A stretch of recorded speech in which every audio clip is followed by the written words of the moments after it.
Pharos II, a habitable moon comprised of a chain of islands and dominated by a deep ocean. It was settled by human colonization efforts during First Com, and has remained isolated until half a century ago. In UE 5106, the ruling government on planet, PSOV, closed its fist even tighter on the populace, sparking a full-scale civil war. Renowned NHP scientist Nara Agura was on Pharos II just before the conflict began. Their current status? Unknown. With other Union forces along the Atlas line busy with current deployments, Rapid Cavalry Reaction and Response Taskforce Minerva has been routed to Pharos II. Our mission? Assess the situation, provide emergency relief, and exfil Nara Agura. Eyes on the drop, Lancers. It's time to get to work.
UE 5106. Pharos II.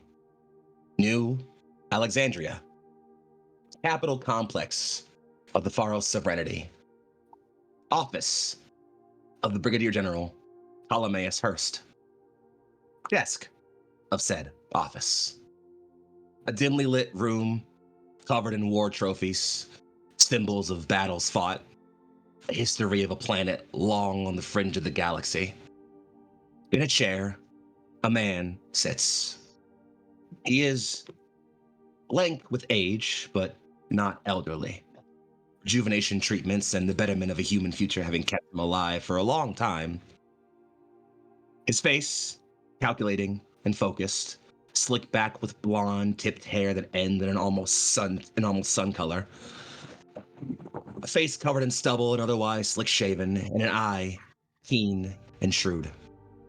Waits until a comm console blinks wide. He taps it. Report. This is Stasis, the figure from across says. Out in Zone 47, watching the fight around New Alexandria.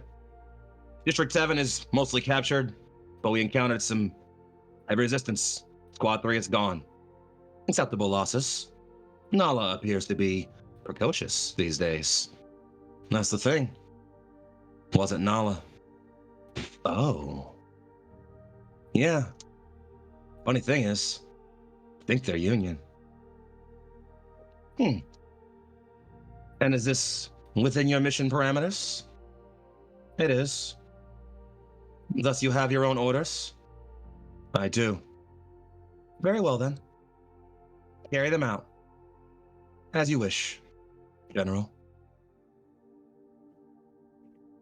Good morning, evening, and or afternoon, depending upon time zone, ladies, gents, and all those in between and beyond that binary of the internet. Welcome back to the Alliance Roleplay. More specifically, welcome back to Tears of Divinity, Minerva Exodus, our Lancer saga, our sort of side story here in this show of ours.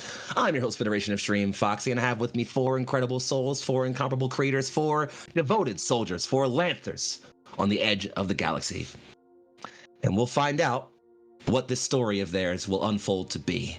But before we do that, they should probably tell you who they are. So, in the order that I call you out, please tell me who you are, who you're playing tonight, and very briefly, how excited you are to be back at this table after only a week's time. We'll start off right across from you on the overlay with a player who I've recently shared the table with quite a few times, each so with glorious regard. Someone who I enjoy conversation with, who I think brings artistic creativity, human flair, and genuine person to everything that they do in this space. I'm, of course, talking about the internet's own Rainy Keys. Oh, well, geez. Hi, everyone. As Foxy said, my name is Rainy Keys, but y'all can call me Rainy. Tonight, I am going to be playing the one and only incomparable Corporal Eve Almslight. Call sign Church Key. Pronouns she, her, and for me, I go by she, they. And I am super excited to be back at this table, but also, thank you. Indeed. Swinging from someone who I've shared a table with recently to someone who I've shared several tables with over the years of my experience here in TTRPGs. Someone who if I have to toot my own horn a little bit, I credit myself with pushing this player to bring out the best in their RP, which is not saying anything about me. It's saying something for how incredible this player can get when someone really pushes them there, and I am so proud to have done so over the years. If you know me well enough, then you know who the fuck I'm talking about already, and if you don't, then let me bring you the pleasure of introducing you to the wonderful It's Chouse. Hello everyone, I'm Chouse. Got my x-rays back and them shits bark. What can I say? Got that dog in me. Will these jokes get better? No fucking idea. But anyways, I go by they, them. I will be playing Tom. Tom goes by he, him. I am super excited to be back at this table. Yes. We are. Yeah. Huh. Yeah, I'm super excited to be back at this. Gonna be a big old brick. Emotional issues? Maybe. We'll see. Well, glad to have you and your intro jokes back, Chouse. And speaking of the intro jokes, you might find that it's pretty surprising that I may be on estrogen the way these racks keep doubling. Aside that, I'm going to pass us all over to someone who I will say I have only had the benefit of sharing a table with a couple of times, but I've shared a friendship with for so many years by now that I think this person is an incredible human being. And frankly, if I had it my way, I'd put them at every goddamn table I run. I'm, of course, talking about the one and only Wooshin. Hey, that's me. Yeah, I'm Lucian. I'm playing Ember today. Both go by he, him. I'm excited. It's only been a week, but it feels like it's been forever. So, hey, here we go again, Oh shit, here we go again. And I'm glad to have you right back here with it, motherfucker. And of course, as we swing down to one last individual who is anything but the least part of this team, someone who I've only shared one table with, it's this one right here. But I think, if I'm lucky enough, we may get to change that and make it many more in the future. I'm, of course, talking about the one and the only Weeb G. That's me. Hello. I hope to be on more tables here too. You guys are good fun thus far. Yeah, thus far. Just wait. I am waiting. I'm JT. You can find me all over the internet at WeebJeets. Tonight I will be playing Lance Corporal Orpheus, just a little guy who is probably going to be attempting to talk the rest of the team into forgetting that this isn't our war. Both they, them, me, and Orpheus are equally as robotic as the other. And I'm very excited to be back. A week is too long. We should be doing this every night if I had my way. I would die. No. Well, I'm glad you don't. But I appreciate your enthusiasm for the game regardless. I appreciate it. Sorry. Friends, I'm Foxy. Here we go, good. I'm also known as Big Foxy, aka Favorite Fox Philly's finest, and I play everyone that's not these four incredible people, which can be difficult sometimes because they're very good at what they do.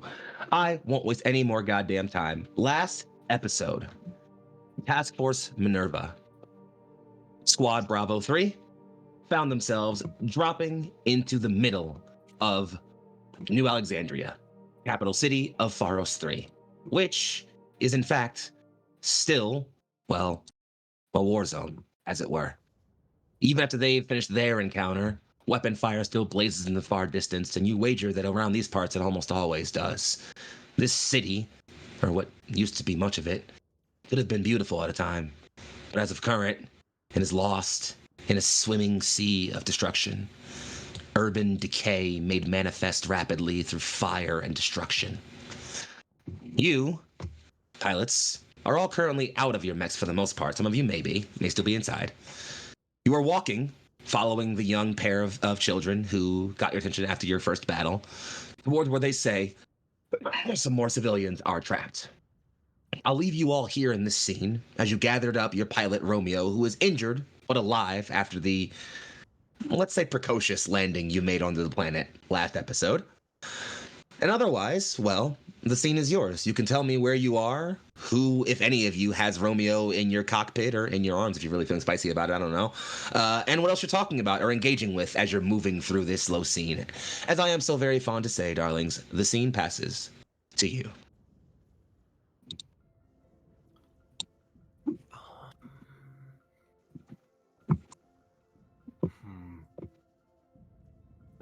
Let's see.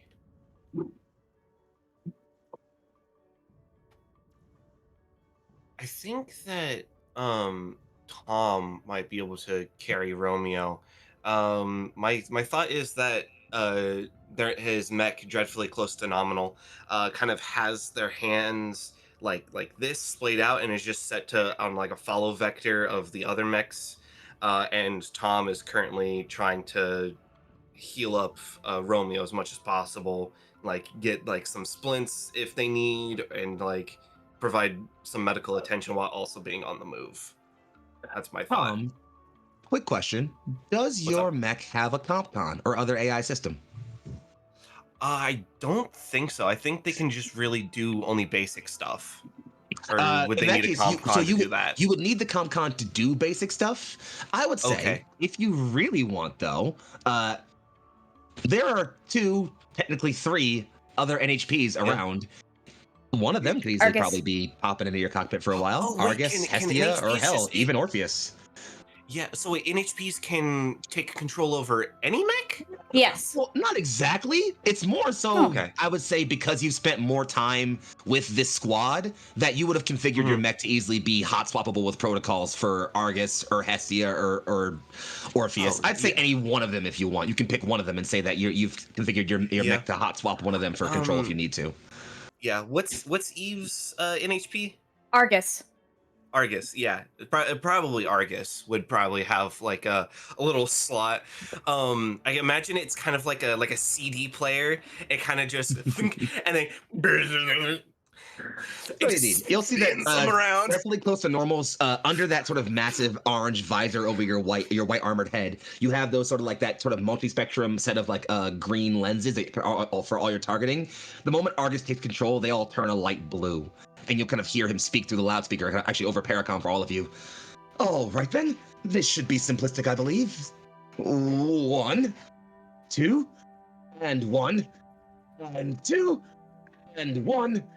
And 2, and he'll just kind of lumber behind all of you. So every couple of seconds, you'll hear a very so every couple of seconds, for any of you on the ground, you'll hear a very firm as the ground behind you rumbles with a size 2 mech footfalls.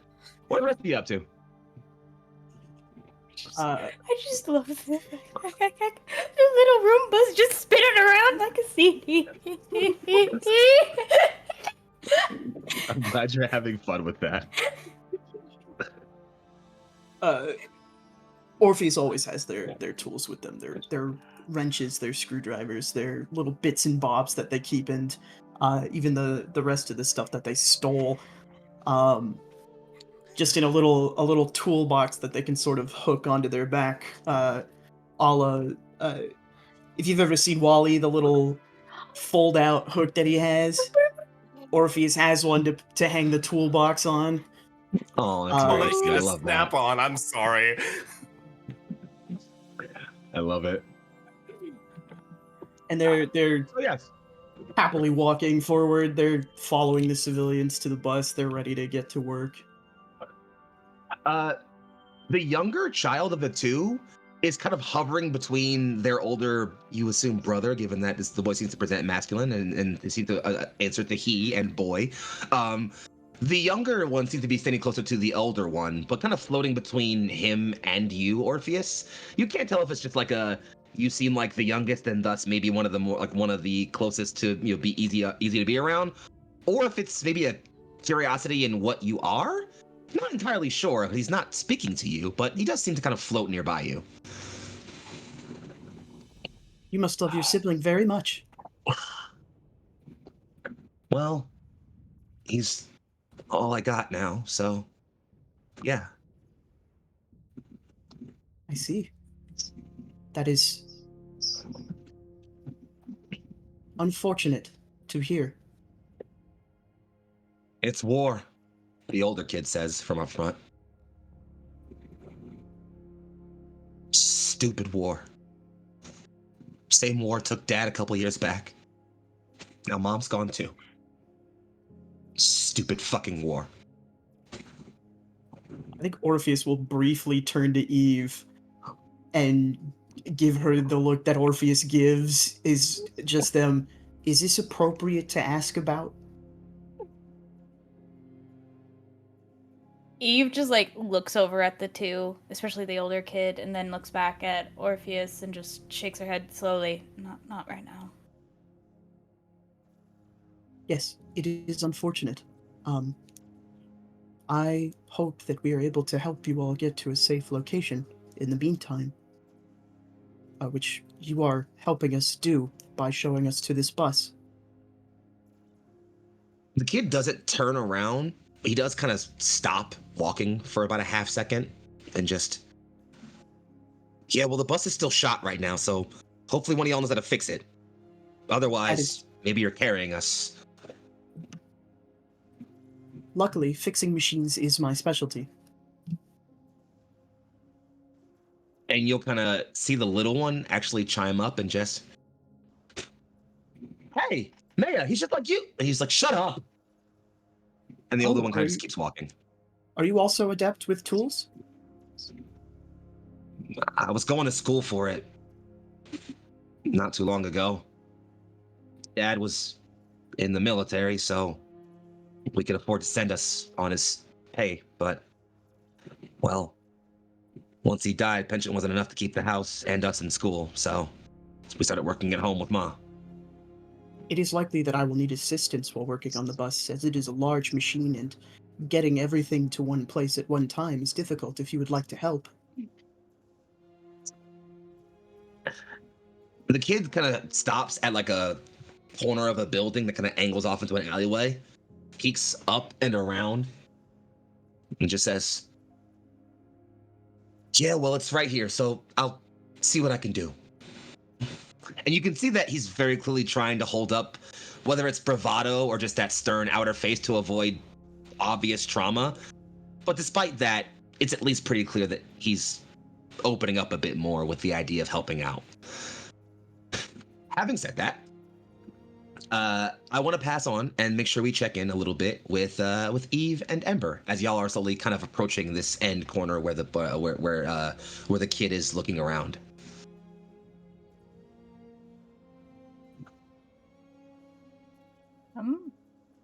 Well, I guess since Argus is piloting, at the moment, dreadfully close to nominal with our good friend Romeo in there, and Argus can't be split into two, Eve would be piloting Alter. Mm-hmm. At this point. With no So, YouTube. From the comfort of your cockpit, your throne, as it were, you are sort of able to take in the area and sensor suite around you. While Argus is not able to take control of your mech, he is still able to kind of converse and speak with you and send you information. And it is, as you're kind of like walking around, he does pipe in for a brief bit. Madam, if you have just a moment. Yes, Argus? I'm not sure if you'll find it perfectly relevant, but I have spent some of our idle cycle time trying to gain a sense of local architecture. I believe I have some understanding of what this place is. Yes, sir. And he'll send over a data packet file to you, which clearly looks like it's an old scientific log from, well, it dates back to almost before the Union, or at least not. Well, it appears to have been updated since then, though. As you notice that you are now in what's called a stormwall arcology. I'll save you reading the whole lot of it because it's a whole lot. But long story short, you know that Pharos II is basically a planet of primarily ocean, with a couple of islands, and thus it is home to a fuck ton of storms, some of which can get particularly violent. To help combat that, when the system was colonized, it was built, effectively designed with the help of Harrison, as, well, massive arcologies, super cities effectively built on tier structures to help prevent the storm.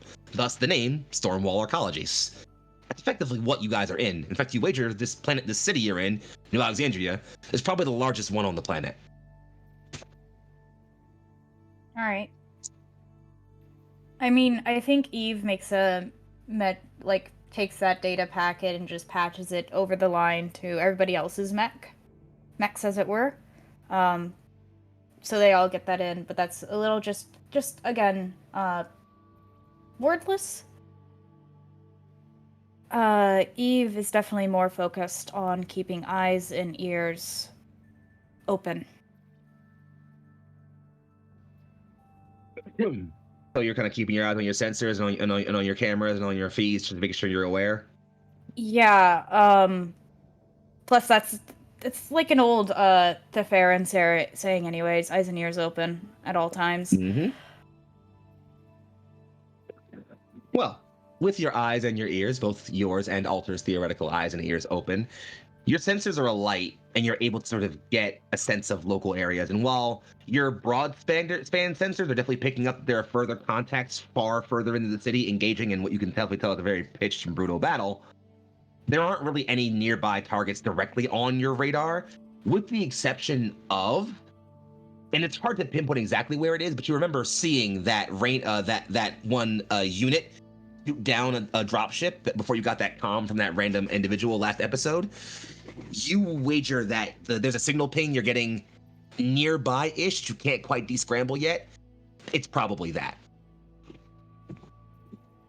It's also not far from here. Great. That is noted and also once again sent out to everyone. Well, let's say it's that ping happens right as we slide over to Ember. How do you receive that ping? And let's talk about your response and other things you're getting into. Yeah, so or I guess more accurately, what are you doing as you get that ping? Go ahead. Yeah. Sorry. Yeah, so Ember's pretty absent-mindedly guiding his mech. You can tell it's half Ember giving input and half Hestia kind of taking over the fine controls. Because they're having a conversation. Indeed. Shortly after the brief argument from last time, Ember is going to ask Hestia, Adjutant? I don't get it. What is war to these people? As I understand it, unbelievers tend to see war as a pragmatic thing. A conflict of ideologies, typically. Or, in more simplistic senses, realistic utilitarian need.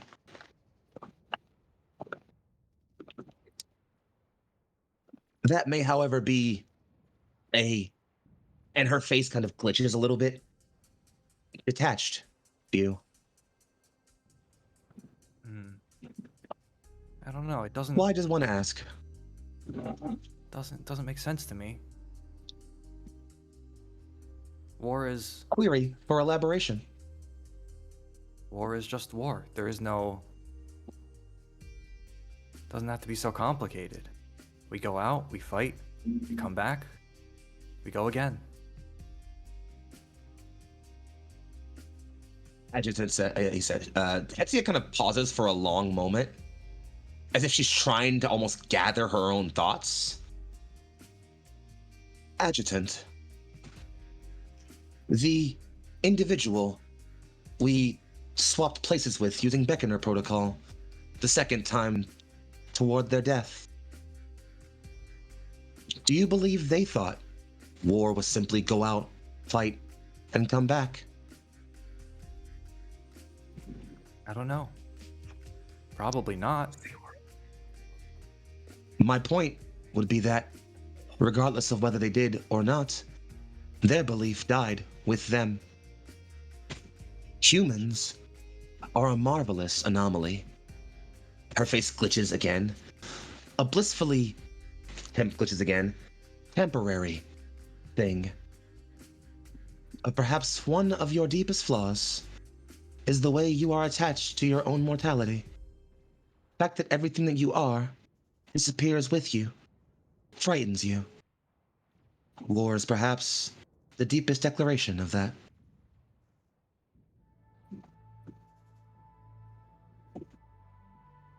Huh.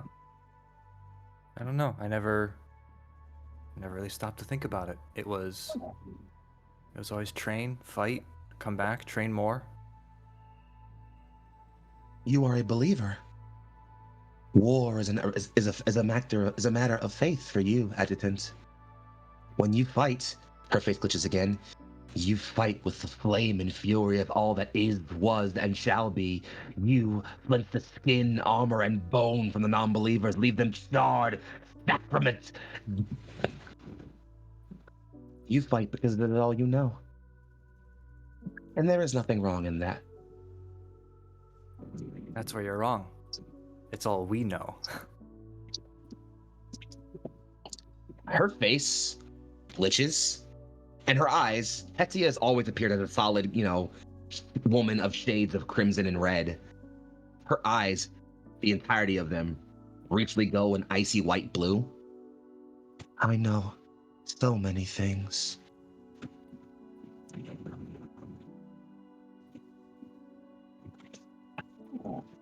And the look she gives you very clearly is a look you've seen from her before, which says that no matter what you pry about next, she is not going any further than that.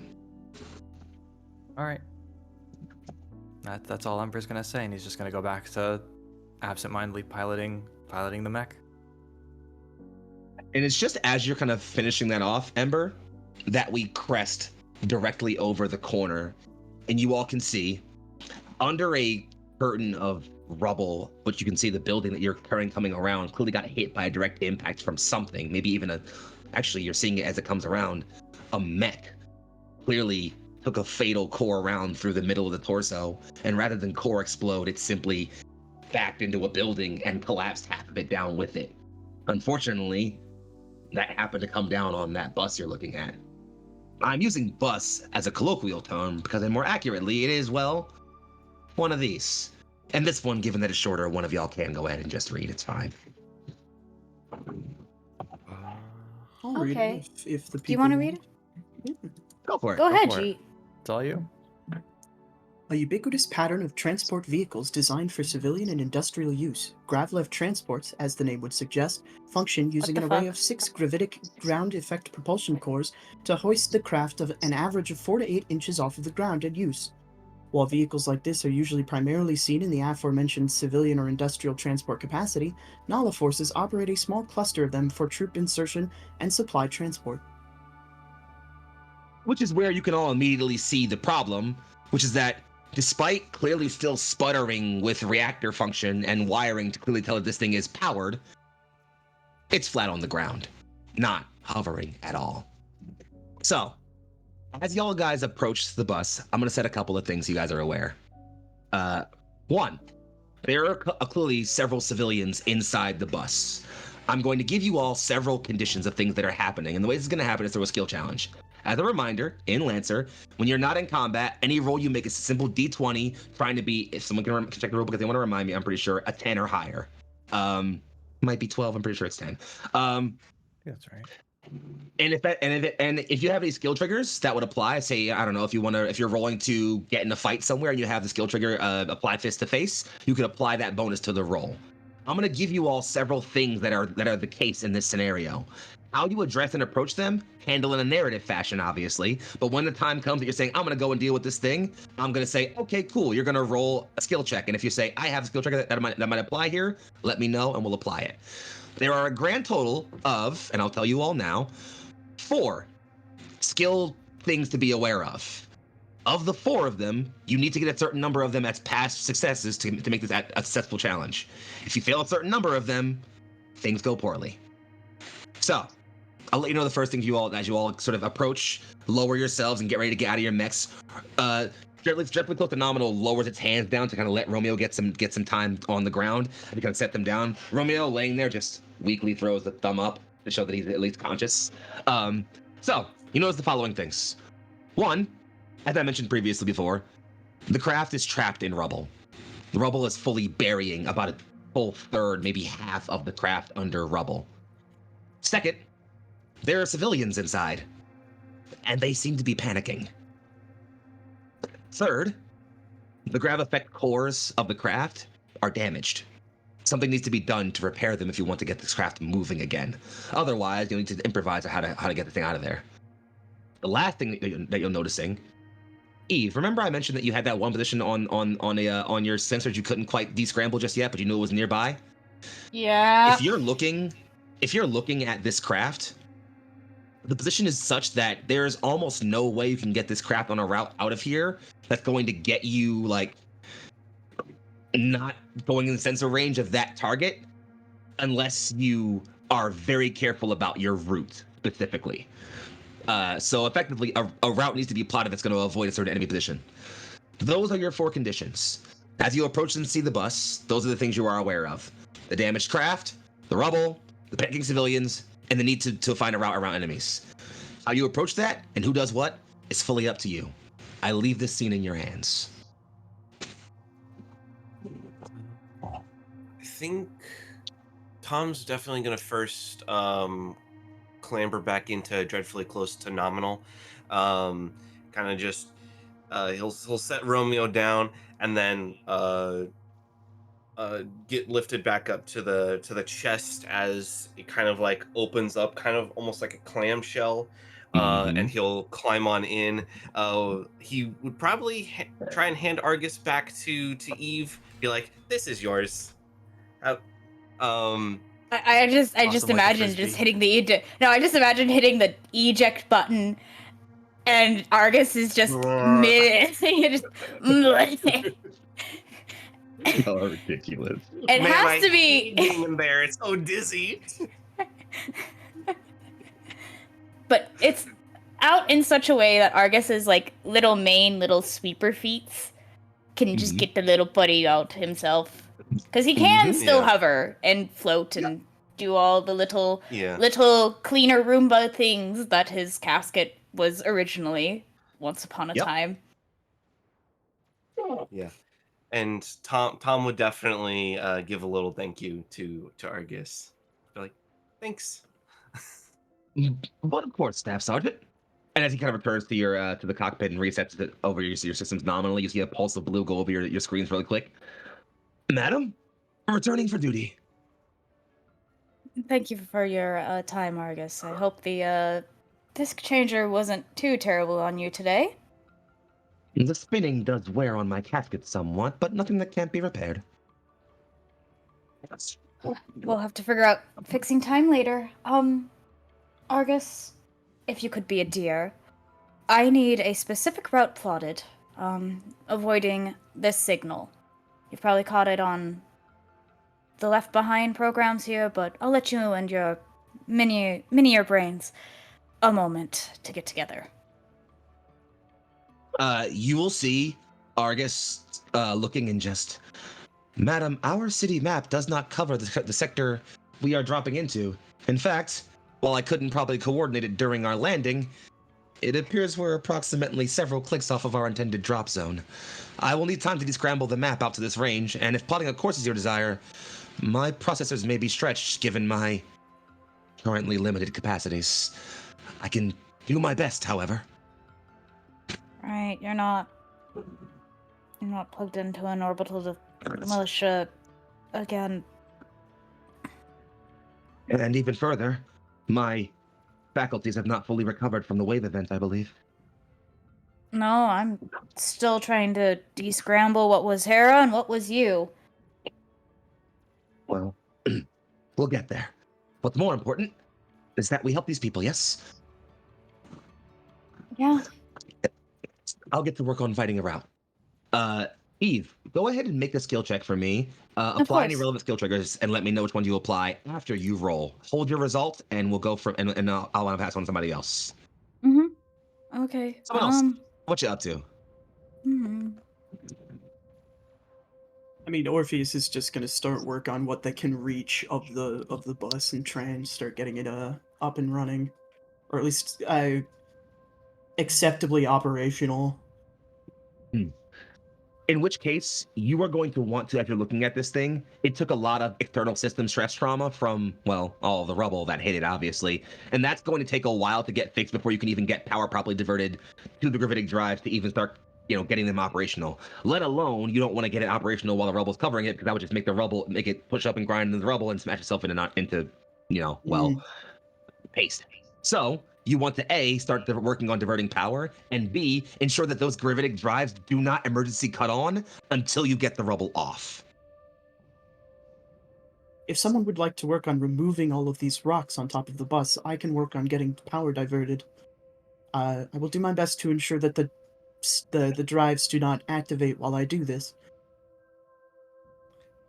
Tom, as they're finishing processes or like going and just getting ever so closely to that green line, it's just like good enough. Tom will go over comms and say, "I got it."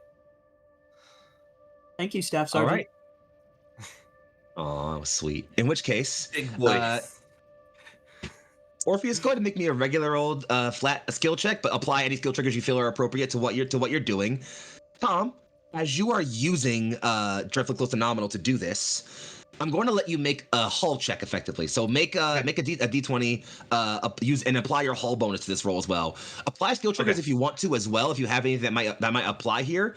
However, make your roll with difficulty, as you have to be very careful about you have to be very careful about getting this rubble off of this grav effect craft properly in a way that doesn't, damage the systems even more and/or, squish Orpheus. Yeah. Would survive apply? I would say you've Persevere through probably harsh, dealt hostile, with. and unforgiving environments. I would say you've probably dealt with enough rock slides, possibly even a few in your mech, that yes, I'll allow survive to apply. Okay. I would say that if so, for all of y'all, if any of you want to apply, just figure out what they are, roll, and then when we come back to you and I think for your result, just say, "Hey, can I apply this or that?" and then give me a final result. Cool. 2 questions. In that case, Ember, questions. Yeah, 2 questions. One, for when we apply something, does Pilot Grit also add +1? Yes. Okay. And then Your grit also secondly, applies to your rolls. the civilians are still in the bus, yeah? Yes. Okay. Ember's gonna go over comms and say, for Union guys, you guys seem to have forgotten that there's still civilians in the bus, And Ember's gonna hop out of his mech and make his way towards if there's a door still open. The door is still functional. It is damaged, but is jammed open enough that you can easily slip in enough to get in there and get inside. Is that your plan? Yep, that's the plan. So as you enter, Ember, there are about 7 or 8 people, not counting the 2 young boys who are with you, who are all in various seats in the back corners of the bus, who are all very excitedly, almost yelling and chatting at each other. Although they all do kind of seem to dim down some as they look at you. And you'll immediately notice that one person, they're all kind of like back off some, almost in like shock. Not from you, as that they were all kind of huddled around someone. As they jump away, you'll see that there is, looks to be like an older-ish man who has an older service pistol pointed weakly at you. No closer. Who are you? See this here? It says Union. I wouldn't point that at me if I were you. He closes and says, "Union on Pharos II? We ain't getting no word about any aid being sent here. Sounds like bullshit. Where'd you get that uniform, kid?"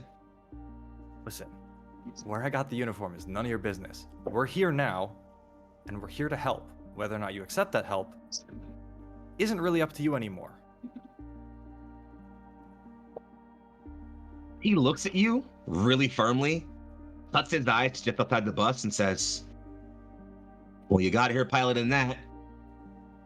So, before we start trusting you so suddenly, let's hear it then, kid. Who are you? And before you answer that directly, I want you to go ahead and make a skill check and apply any relevant roles apply any relevant things you feel you need to. Go ahead and make that roll, and then we'll cut ourselves back outside real quickly. Let's check on. We'll come to Eve in just a moment. Let's check on our pair of two first. Tom, Orf. Let's start with Tom. What do we got? Got a total of 15. Perfect. With 15, you are able to start shuffling large pieces of rubble off. You start moving them.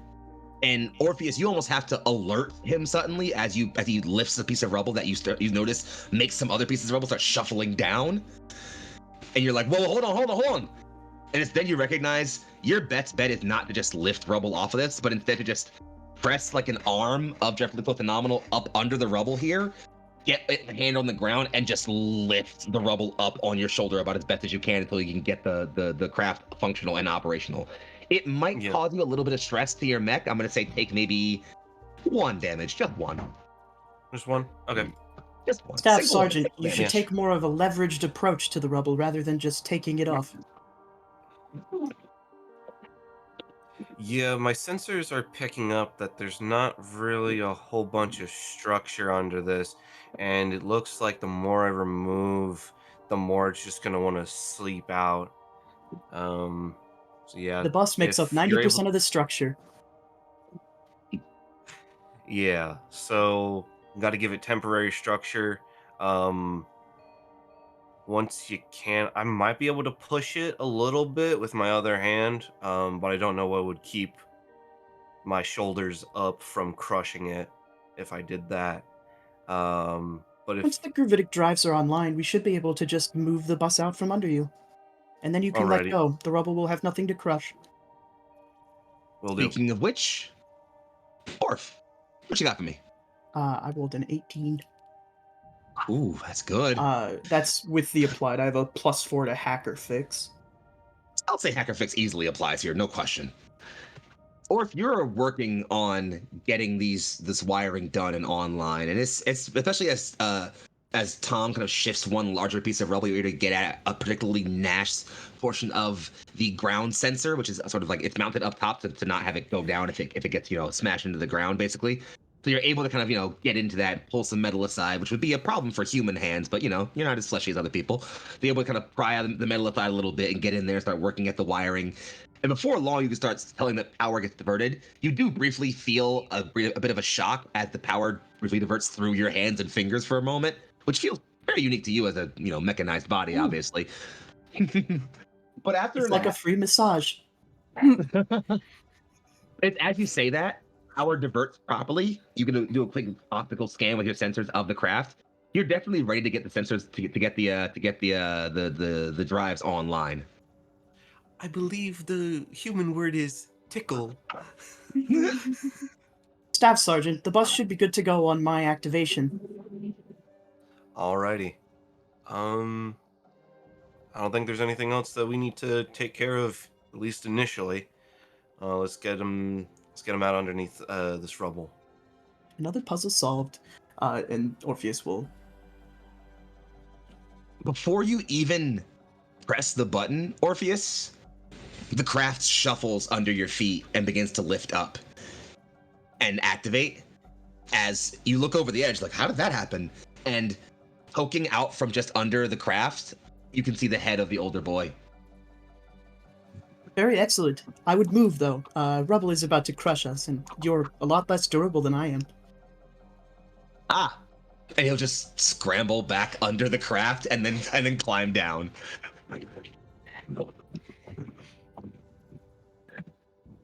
While everyone's getting inside, the craft is now functional, and the moment the craft gets up, we'll cut back to inside very quickly, Ember. The moment the craft gets up, right before you start saying who you are, everything quiets down. Tell me what you rolled, and tell me what you said. So adding in take control, that is a 20. Absolutely. We love a crit around here. Yeah. So tell me what you say depending in on- response to, who the hell are you? Depending on the distance, if the old man is close enough, Ember would just go for the gun, grab it, and toss it out the door. Yeah, I'll say because you rolled a 20, no question. In fact, as you get close enough, I'm gonna say before you toss it, you run up, you grab the gun, and you're able to kind of grab the muzzle of it. You know, standard military protocols: grab muzzle, push down. You do that, no question. Grab muzzle, push straight down, and you notice that you aren't really getting a lot of resistance because the old man is injured. You can see that he's been clutching with his other arm a wound that's definitely covered in a lot of dried blood. Like I said, here to help. I'm not the commander. If you want more details, more anything, you're gonna have to talk to Tom. But just for now, I'll answer whatever questions you have, if I can. I don't know a whole lot. We don't know a whole lot. But, I mean, we're Union, I guess, so... And you see the little boy, the younger boy, who you didn't even notice boarded the bus right behind you, pop from behind your shoulder. And Union means they have to help. And you'll Sure see the do. older boy. He kind of smiles and almost clutches onto your uniform jacket, your pilot suit, a little bit tighter. The older man holds the just there for only a second longer before he pops a smile. Yeah, all right, guess I'm sold. And you'll see everyone kind of relax a little now that the older man has calmed down and kind of slowly sit himself down and just Amarta Mati. It used to be security around here. Well, that was years ago, and no one's needed security around this place for a while. So I just helped out where I could.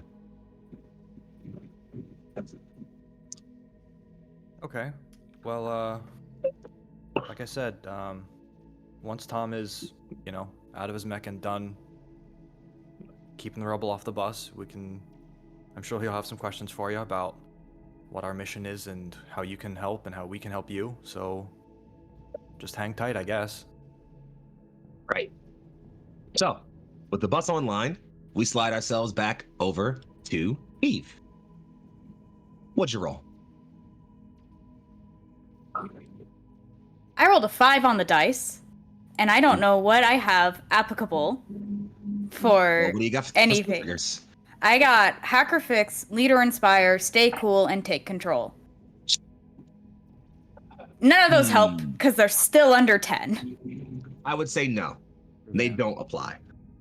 Yeah. So, here's what happens there. Argus starts to coordinate. You can see Argus, almost like the figure that represents Argus, that multi-prismatic figure that represents Argus on top of your display, almost stop rotating in many sort of shifting faces and just stop for a minute as he almost kind of focuses for a brief moment. Madam? Argus. What? Madam, What? I have unfortunate news. Don't. Yeah, what's the news? What is it, buddy? If you're looking for a path, I found you one. I don't like that. Unfortunately, this zone is being targeted. The whole zone. Hold I up. believe that might be from us. Hold up. You should say, apologies, I'll clarify. This location. And it's then you notice there is something inbound, far faster than a mech, far smaller than a mech, and given the way your senses are reading it, probably a warhead of some kind. Yeah, no. Well. You want to move right the fuck now. And by that Yeah, I mean I all know. of you want to move right the fuck now. Yes, I know. Eve would just send just this notification over open comms and open speakers and just, hey, hate to be the bearer of bad news, but we are about to get shot down. So everybody start moving. Let out of your asses. Go. Ember, can you pilot the bus? Sure. I will get your. Ember. Mm-hmm. Sorry. Go ahead. I will get your what is it called? I will get We Were Made for Each Other. I believe I can set mine to just move in a straight line for the time being. Don't worry about that. Hestia, you got it? Oh, right. Of course, adjutant. And you'll see the sort of like the greenish eyes of we were made for each other. Again, just shift over to a glowing red and Hestia takes control.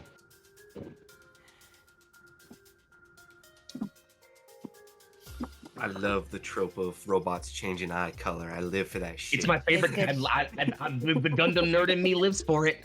It's my Yeah. favorite It's just- thing. That's a good one. It's my favorite thing. And it's as you all start to move out of this sector, it's you get out of there just in time. As just behind you, the building you were next to fucking evaporates. A missile hits it at Mach 7, blasted into a thermonuclear crater. It's not a huge explosion, it's a controlled one, but it was clearly targeted and directly at you.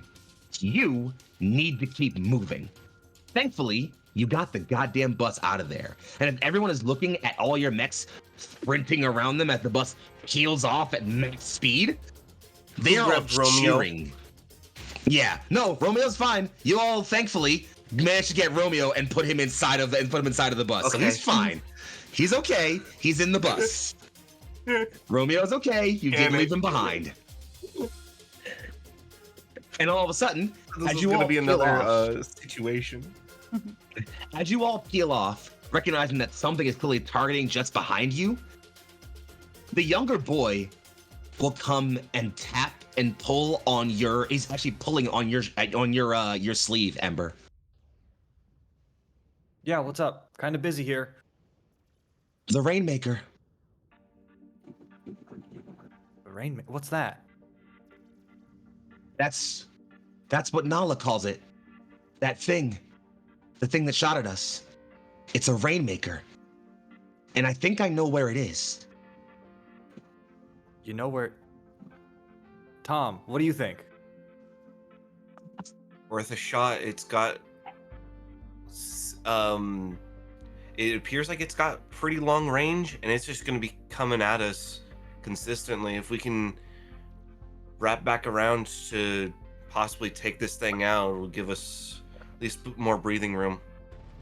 The boy, without even clearly being able to hear either of you, just randomly pipes up again. You gotta flank it. Blanket? What? It's a My single dad, point he system. used to play me in these video games where we have little army troops, and he would always say, when you get the enemy at one place and you can't get to them, you flank them. I know where that Rainmaker is. It's set up somewhere that you have to get it from the front. But they don't know the side streets, not like I do. I can show you where it is, get you an angle on it. You flank it. All right, sure. Guide me. Let's go. And as you turn and peel the bus off, I'm going to move you all onto the map for Combat 2 in a moment. But before we do that, let's give our players a nice little break, shall we? Woo! We'll be right back in just a few minutes as our party goes to take on a Rainmaker, which, if you remember, they were actually kindly asked to get rid of last session. So, good thing. We'll be right back in just a few minutes. Don't forget to dial out that browser. We'll see you all in a moment.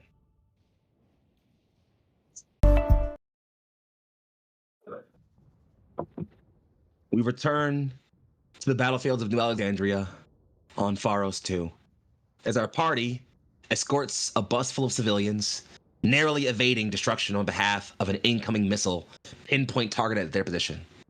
However, with the benefit of a very, very perceptive child, they appear to have found the drop on one Rainmaker approaching them. I'll briefly scene set.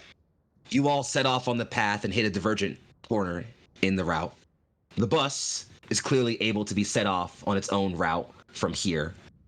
In fact, the old man who has now been able to shamble up, you can see that the wound he has is definitely old enough he can still move around on it at least. It's like, I didn't drove one of these things before. You can hop up, kid. You got better things to worry about than carrying a bus around, yeah? Yeah. Stay safe. Yeah. I'll do whatever I can. And it's just after you go to hand over the controls, Ember, you all finally notice it's storming.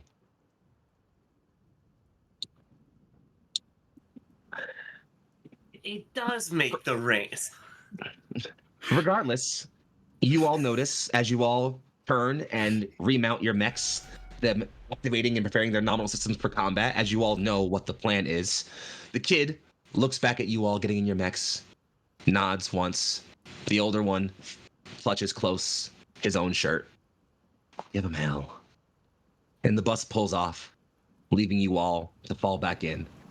As you all arrive at the scene of the crime, as it were, several enemy units, 2 long, sprightly-legged units begin to rear themselves up on long legs. Enemy sighted. Moving to engage, the pilot says from inside the cockpit as those 2 begin to spring to life and step rapidly in different directions. From behind a corner, you can see other signals light up. Another figure on top of a building activates, their mech quad-legged with a large towering body with a large moving sphere in the middle of it, held by a frame in place. Sighting targets, activating relay network. Coordinate on my signal. In the back, a figure looms, bipedal, twin cannons aiming down, missile pods arming. Its cockpit area, not actually piloted, but instead simply containing more sensors and banks. A red eye glows as a voice, not human, goes over the enemy comms. This is Hailmaker 1, bringing the rain. And with that, we move into Combat 2. We ready, friends? Me? Yeah. Let's make it happen then. You guys know how Command and Lancer works. One of y'all gets the virtue of going first. Also, note for our audience, as for anybody missed it before break, because of their success in escorting the bus, they were able to find the drop on the Rainmaker, meaning one of them gets to deploy off to the side. In break, the party has chosen to have Ember take the We Were Made for Each Other and go down the side street. As the enemies start moving into position, you find that the battle begins in fervor. Players, it's over to you. Who do we want to go first? I'm waiting for my chance after the Rainmaker moves. Hopefully he'll move out from behind that debris. All right. Yeah. Let's see. I mean, I could definitely go first and pop my banner. Just to give us, I guess, a head start on resistances and accuracies and help us get a good foothold. I've got some good shots lined up considering how close they are. But I mean, Easy. We've got a guy with an orb on top of that one building. Could prove yeah, that. he's got a funky looking eye. I plan to poke it. What was that, Orpheus? Would you like me to focus on him? I can get up there rather easily. Orpheus, you do whatever your little gremlin heart desires. Is that an order? Staff Sergeant? Sure. And Tom will put on a hat that says, "I don't know how taxes work." And yeah, well, yeah, let's Bravo 3. Let's roll. Make it happen, Bravo 3. Which one of you is going first? Orpheus or Tom? Fuck it. Oh, Tom, go ahead. Absolutely. Rock. Okay. Do it. Absolutely. Rock, paper, scissors. Paper, scissors, shoot. Damn it. I cannot believe we're doing this right now. There you go. By the way, Go first. as the GM, I'm ruling this is in canon, by the way. This This has to be in character. This has to be. Ember's just sitting quietly shaking his head. Can't fucking believe these guys. So this is Eve what is Union just- folk are made of. I'm not. Okay. You're all Union folk? So Tom's definitely gonna go fee fi fo fum. Was that 4? Of course, my ADHD brain always lost track. Okay, that one. Tom, keep in he's mind, gonna- it's hard to tell, but there is a bit of a cliff face right there, so you might want to be careful it if you're going is? to stop yourself right there. Oh, Mhm. okay. So going to switch back to that fee fi fo fum right Music. there instead. Why aren't you Mhm. playing for me? And he's going to let's see. I'm gonna leave these two lanky looking motherfuckers to you two. And I'm gonna go after these far ones here because they should be within my range. All right. You 7 can tell, and then although I don't 5. have them marked name-wise, those 4 in the back are reading as conscript signals. You fought conscripts last combat. Yes. And first, I'm a barrage these two. Do it. Let's do it. Let's see. And don't I get an accuracy? No, that's with that's auxiliary. Okay. Yep. I thought I had another thing. Oh, I got mech sounds very loud. My bad. Okay. I don't think I get accuracy on my first attack with a Nexus. That might be through another thing. I don't know. It's an 18. With an Unfortunately, not a 18 that crit. hits the first one, second one. Alrighty. That is a 13. Hits them both. I'm pretty sure. Roll damage. Alrighty. Where's my mouse? There it is. Rush. Let's see. Damage is 2d6 for the 3. That's 7. Ooh, Plus 7 3. damage. 10. 7 so plus 3 for total. 10. Yeah. All right. Your buzz drones fire out, arc up around the cargo containers, weave in between them, and without any sudden warning, eats through those 2 conscripts, and before they can even react, they are blown to bits. Boom. And damage is more than enough to take out those guys. Let me tell you. Yeah. And that's a full action, so that gets rid of my quick action as well. Yep. Unless and- you. Overcharge. Thank you. Thank you, friend. Okay, so for the first overcharge, it's just 1 heat. Did you overcharge last time? Because that stays. That stays. Yeah. That stays. Yeah. Okay. Whatever you I are, not stick. cannot remember. Stuff fine, doesn't matter. You did overcharge last time. You definitely I, overcharged at as least always. once. No, it was 1 Okay. overcharge Okay. at the very least. Yeah. Okay. Confirm. Cool. So there's that. And you doing? I'm a Wasp's Nexus. Let's see who's. Oh, this poor dude. He's the only one within range. Go for it. I'm gonna opening argument. So that gives me And accuracy. Yep. Just go ahead and roll the hit. That is another 18. That's gonna hit. And do I need to roll that twice for the 2 systems, or? Yeah, you're firing too. Is it happening Yeah. already? It sure Oh is. yeah, Where they did I sure even- did. Where did I even put them? Oh, I found them. It's fine, I found them. 15. What's your roll? Second attack? 15. Hits. Damage for just 1 each. Yeah, it's 1 AP. Cool. You blink and do 2 damage to it. The little guy, you slink and it slams into 2 of his shoulder plates, but its spry legs are left to start to keep moving and they're just like blankly walking around and skirting around you. End your turn, I believe, yes? Yeah, there's nothing else I can really do unless I overcharge again, which I don't want to do. All right, then. I will take my turn after I lower the music just a little bit. Thank you. So, I am going to have... Yeah, you know what? Let's go ahead and have... This scout right here, I don't know why I gave that away so easily, but little guy right here is going to pop up spryly and leap down and then slide from the bushes, like burst out of the trees and skitter around to right there. They can go pretty fast.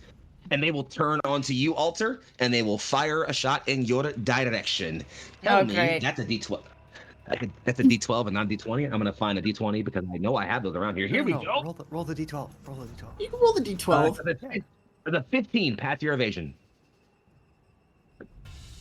Sure does. Sure does. It's gonna. That is going to be you're going to take. Sorry, first of all, it was a 16, not a 15. You are locked on. For as long as you have lock on, you are also shredded. I'm what?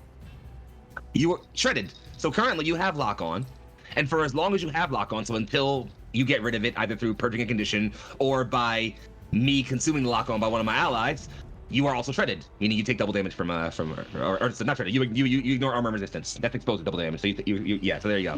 So you're shredded and also locked on. Enjoy that. Also, let's see. The scout is going to. Let's see. Yeah, no, that's fine. Instead, it's just going to make another attack at you, real quick. Oh, that's not a great hit. Does a 6 pass your evasion? They're not. Nope. The middle cannon on its chest fires out at you, but you were able to sort of leave around the altar in a quick circle, and that's going to end its turn. Cool. I'm still shredded. Yeah, you are shredded Perfect. until you lose lock on. Beautiful. Great. Thanks. Would you like some assistance with that? Orpheus, it is close. I don't like it. I don't like it. It is in my bubble. It is in my bubble. I will handle it. Please do. It's in my bubble. Get rid of it. Don't let me into my zone. Don't let me into my zone. How many? See the circle here? That's my zone. This is my zone. This is my bubble. You do not get in the bubble unless you want to be murdered in the bubble. I think Orpheus is gonna go then. We're gonna move and spend a quick action to dash up to the scout here. Mm-hmm. Let me just double check because I don't want to use my free action yet as a once per scene. Mhm. So I think I'm gonna just overcharge just for fun. Is that Okay. another overtime? Another people- overcharge. Where's that counter when we need it? I got it. Hold on, I got it. Hold on. Hold on, I've hold on. counted 6. I still have the list. Hell yeah. I still have the list. Good. Beautiful. This is overcharge number 5. 6. 6. Tom overcharged today. No. Oh, you're right. Yeah, You're 'cause Tom right. just You're right. overcharged too. You're right. Yeah. You're right. Yeah. That's true. We're on 6 now. I need a pen. I'm on it. Or I mean, when just real quick for my own edit, because I haven't done this in a while.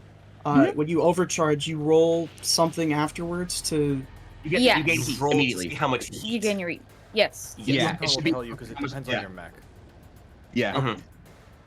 So yeah, so plus 1d3 heat. Yep. So just roll a d6 and then half it. Yeah. You got it. Yeah. Okay, so it's gonna be 2 heat. Ooh. And I'm going to use that overcharge to move into a barrage with my tactical melee and my heavy charge blade. Both of Make it them happen. fold out from Orpheus's arms. I get +1 accuracy for the first melee attack with a main melee weapon. Go for it. How's an 18 look for you? Hits. Delightful. Damage. Yep. 1 second. That is going to be 6 points of kinetic damage from the tactical melee. Exactly what you needed. Hell yeah, boy. Fuck 'em up. Fuck that up. Fuck You them turn up. and you spin that tactical melee blade around. You bring it down and slide right through the leg. It shears off, and this thing topples over. Unable to stand back up, it just kind of falls over, and the pilot hops out and starts to make a run for it. Congratulations, you've won a day off. I love him. Orpheus. Anything else for you, boy? Morbius. I got 2 more hexes of movement, so I'm just gonna make it easier on myself next turn and move forward 2 hexes that way. Hey, yo, well, we you're just got reasonable. raided. Yo, who's raiding us? Hey, Galaxy Galaxy Fest. Fest. Yo, hey friends, what's going on? What's going on? Thanks for popping in. They're fucking up all my pretty toys. For now. Anything else for you, Orpheus, or over to me? That's gonna be over to you, because I'll just save the Sweet. free Let's- quick action. All right, let's see what I got left. You know what? Cool, I got something. Yeah, I know what we're gonna go for here. The guy right here in the middle. Well, this unit here will pop its legs up and just taking casualties, coordinating for losses, falling on my signal. It's going to hop down to here to be using this thing here to block line of sight from you because you're scary, and also from you because you're also scary. And it's going to look at you right there, and it's going to... you know what? Let's go with both of those things real quick. We're going to throw a quick tech action out real quick one time. Does a 19 hit you? Me? No, we're going for a don't look back. It's tech attack. E-defense? Yeah, a 19 does beat 8 by a wide margin, I would say. Oh no. You're gonna take 2 heat, and this scout right back here is going to, you'll see, it's going to kind of coordinate. You'll see a shimmering glow outline around the scout as that sphere rotates, and the scout gets to gain a glowing prismatic barrier around it, gaining 5 overshield. Mm. I'm in the danger zone. It's then going to tech attack you again, by the way. How delightful. With the move 10 moves ahead. Does a 19 at your E-defense? God. It did last time. It does this time as well. That's gonna put me So at take 2 more 6 heat. heat. Smile. 6 out of 6. And you are going to, so you're going to gain lock on. Yep. You also are now predicted. I'll tell you what that means. Just note it somewhere if you want to in your own notes. Predicted means you can't benefit from hidden, and you suffer lock on at the start of each of your turns. You can end predicted by passing an agility save as a full action. Okay. That's going to end its turn. I went straight to maximum heat. Has it It's 3 fun. turns into the combat. Isn't it fun? One of y'all gets to go now, by the way. Who's up? Who's feeling it? Eve, you're up. I guess so, because you're waiting until Rainmaker am. moves. Yep. Ay, ay, ay. Yuri, Let's see. I can put some pressure on them, but we've got bigger fish to fry. Tastier fish to fry. Sorry. In this weather? Also, Eve, you can end your lock on, by the way. Okay, cool. Perfect. So I'm not shredded Personal planet either. is dead. Yeah. Also, Eve, I don't think you're snapped to one of the hexes. I am not. That is fine. Yeah. How'd that happen? Who knows? Fixed. Bonk. Who knows? It's solved. I'm just gonna move up. Get narrative. Don't tell me you move up. Tell me what the fuck is happening. Come on. You know what? Can I just 5 seconds? I'm kidding. I'm being an asshole. Have fun.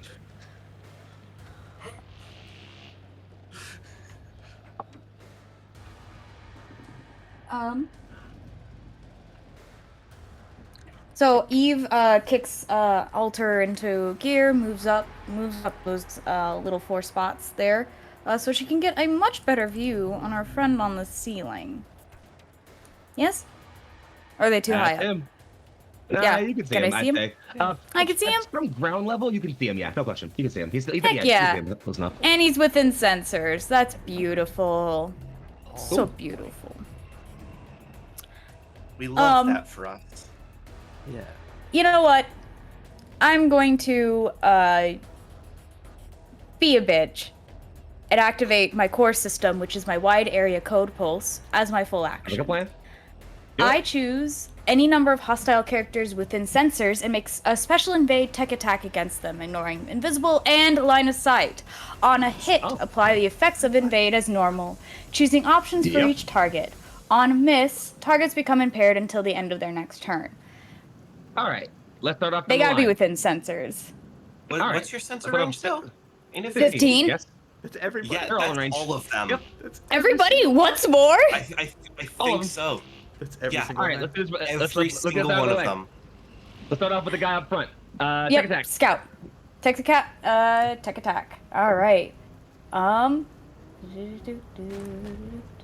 go to invade.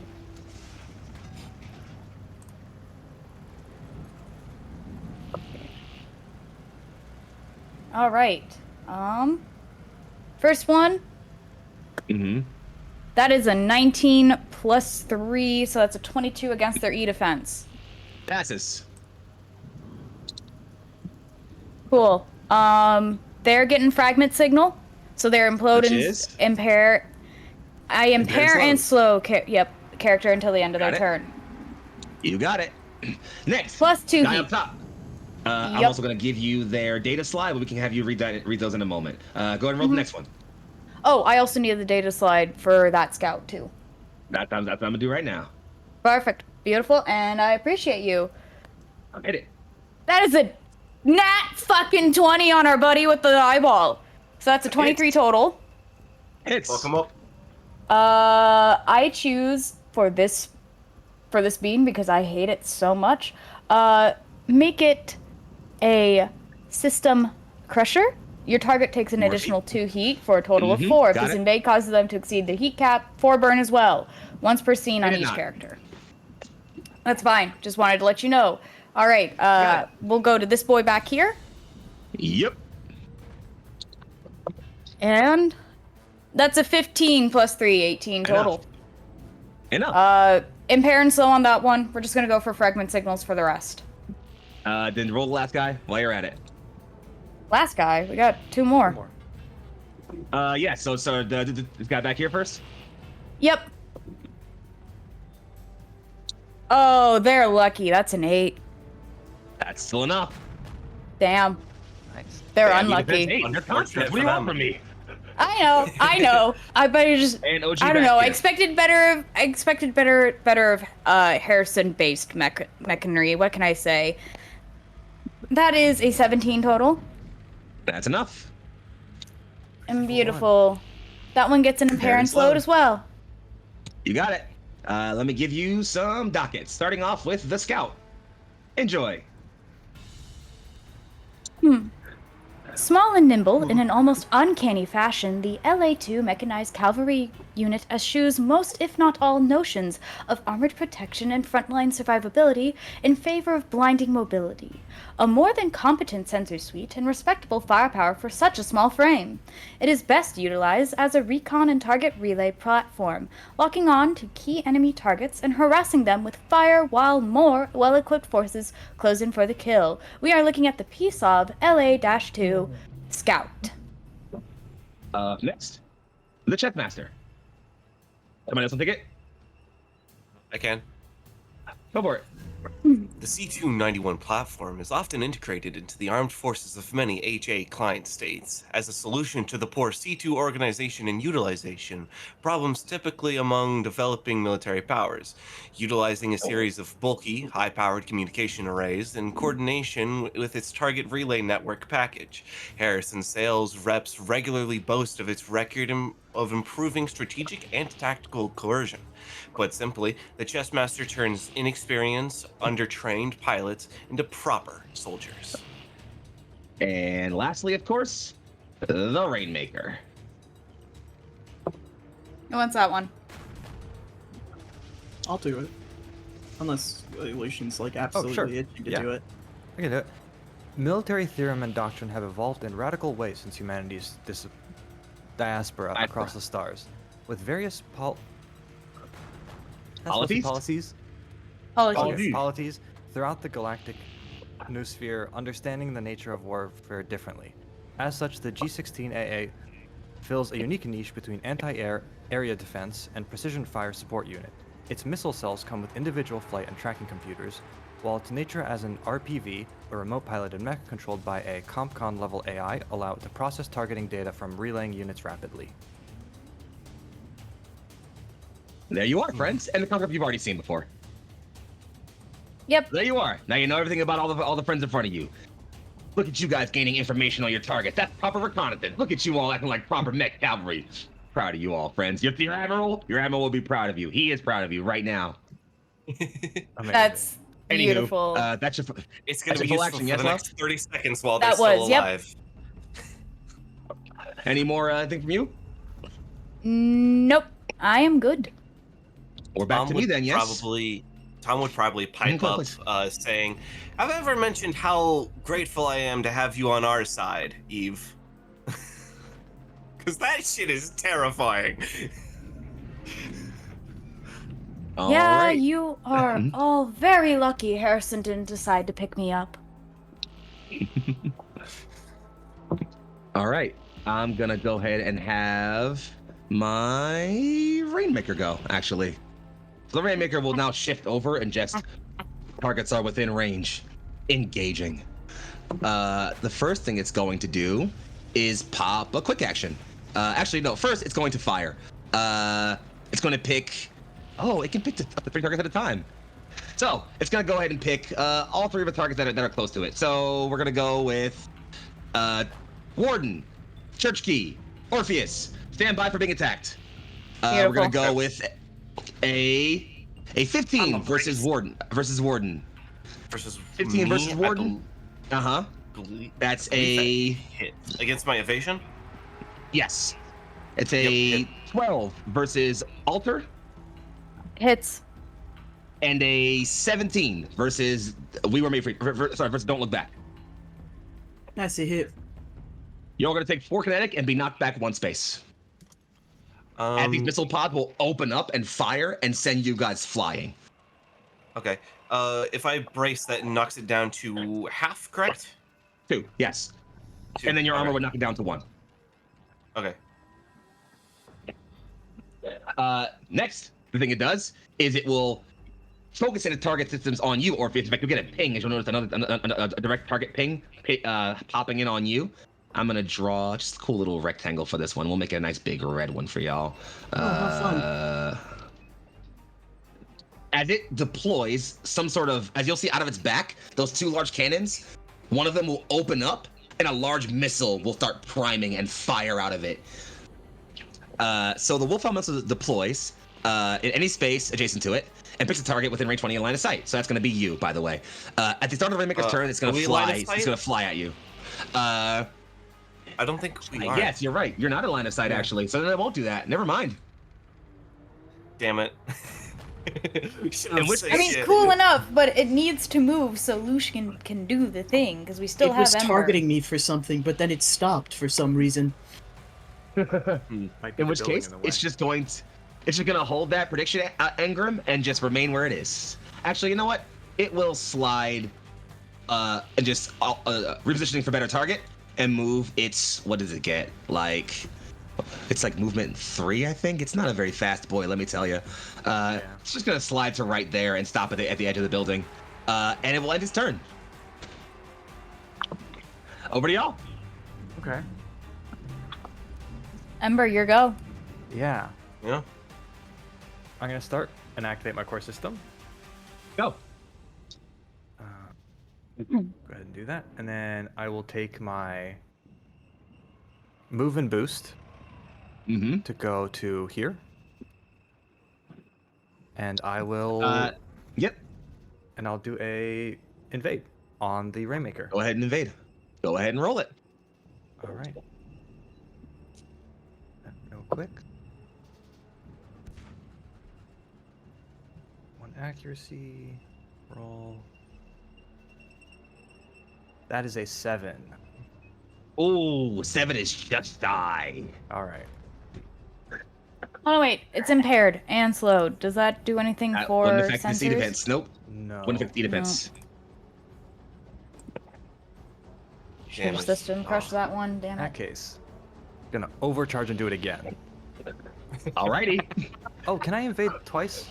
It's the same Yeah. action, but I have a full action, right? You can't use you can't if you click it you can't take the same invade option twice unless you overcharge it to use something you already used before. Okay. In Okay. that case, actually, sorry, I'm gonna use my initiative, my once per scene. Say, come on, like I need this to work, and I will invade again. Okay. That is a 20. That's enough. All right, and I will beckon. So I take 5 AP damage, and we swap places. The mech will kind of reposition a little bit and look at you and just detecting subspace anomaly. And before it can finish that word, it just and Bye. swaps back over to where Ember is, and you can go ahead and move yourself right over Yep. there. Anomaly. Anything else for you? Yes. I'm gonna use my. Let's see. So I moved. I used my free boost. I used the Yes. quick action. I used my free once per scene action. All right. I'm going to use my regular boost to move another 4. Yep. Go ahead. That's 1, 2, 3. And That's did you 4. you already overcharged, correct? I have not yet. I have not yet overcharged. Okay. Okay. Now cool. I'm gonna Just wanted to overcharge. keep the counter correct. Okay. Okay. All right, and that is okay. For Yeah, a so I total of overcharge. 7 in 2 sessions. Yep. Yup. And okay, so I must make it clear for the folks at home. Eve has not overcharged once. It has been Someone has to be all responsible here. 3. It has been the other 3 pilots that have overcharged multiple times. Yep. Eve has not overcharged once. Anywho, Thank you. what you doing for your last action? Oh yeah, sorry. The Rainmaker got 2 heat from my invade. Yep. That's a good. Yeah. Okay. I did it. Cool. In that case, I will now.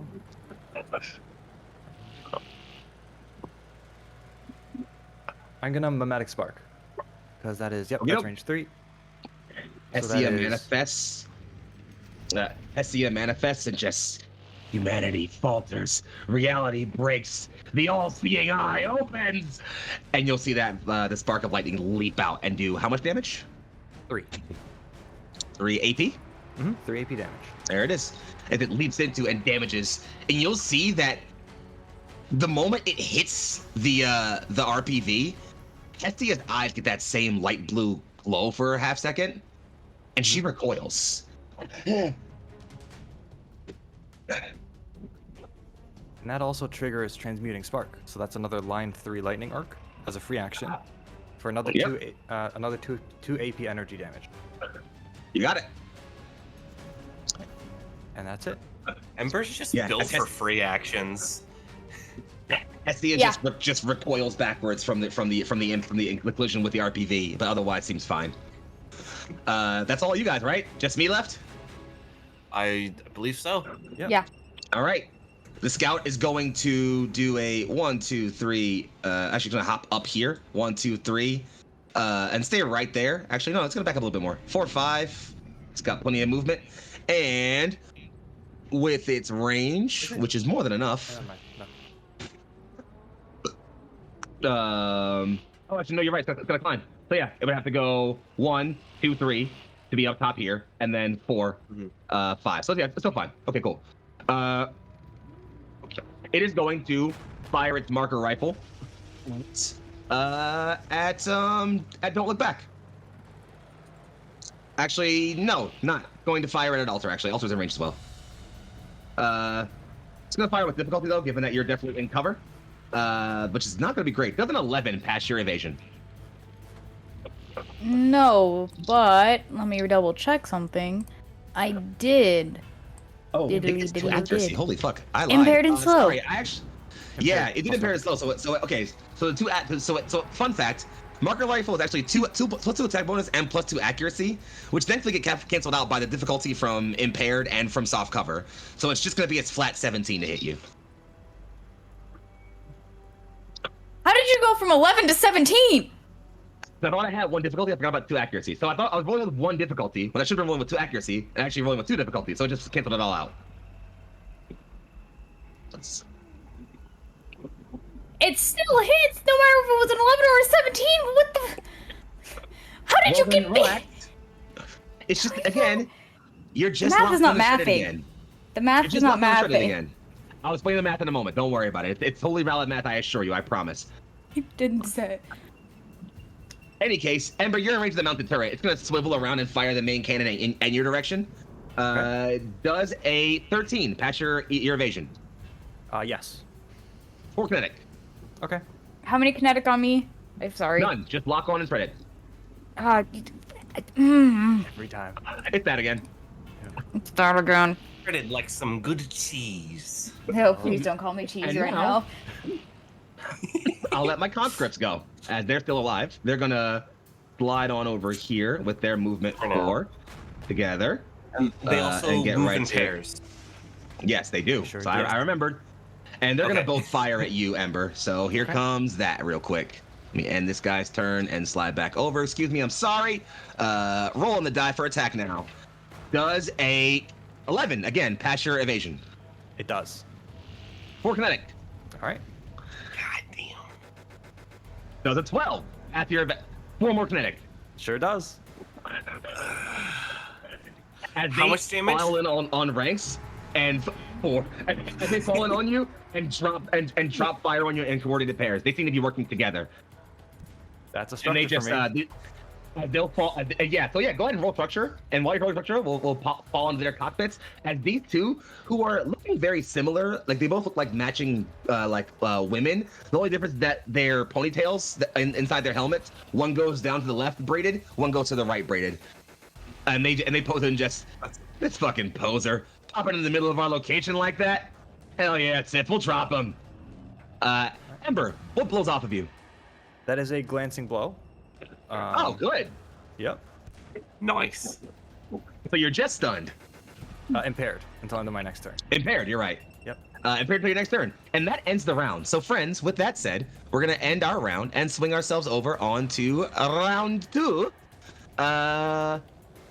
Oh, also they're gonna panic fire at you. By the way, by the way, Lucian, one of them will panic fire at you. So you're gonna make all your attacks with difficulty next round. On top of the impaired? Yeah. Yes. Okay. So that's gonna be the end of the round. We pop over to the next round, and it's y'all again. Who's up? Do you mind if I start? Not at all. Get the fuck out of there. Get that impaired off of ya. So I'm gonna move to here, Mm-hmm. and I will ram the Rainmaker. So I did a that? Say that 5 times fast. I have a difficulty, or well, it cancels out with my accuracy. So Yes. correct? Yeah. Okay. Yes. That is an 11. You're also impaired. So did you roll with 2 difficulty or just 1? I have an accuracy from my core. So I Okay, rolled cool. a Yeah, 1 that difficulty. bounces. Yeah. Okay, cool. An 11 against the evasion passes. Mhm. Passes. Yeah. Yep. All right. Cool. So I'm gonna knock him back and prone, which should leave them Cool. falling off the crates. Yeah. Yes. So they're gonna fall and take 1 damage from the fall, All right. as they will stumble back and land on their back. Perfect. Anything else from you? Yes. I will. Sex. All right. Math. Yeah, I'm gonna skirmish with my thermal rifle. Just gonna point down at him and say, "Having a fun trip?" And he'll just it kind of just turns and target. I want to Sighted. face palm, but my hat blocks me. Go ahead That and is roll a your n- hit. That is a 19. It's a It is nat enough to 20 hit with it. a -1. Hits it. All right, that is.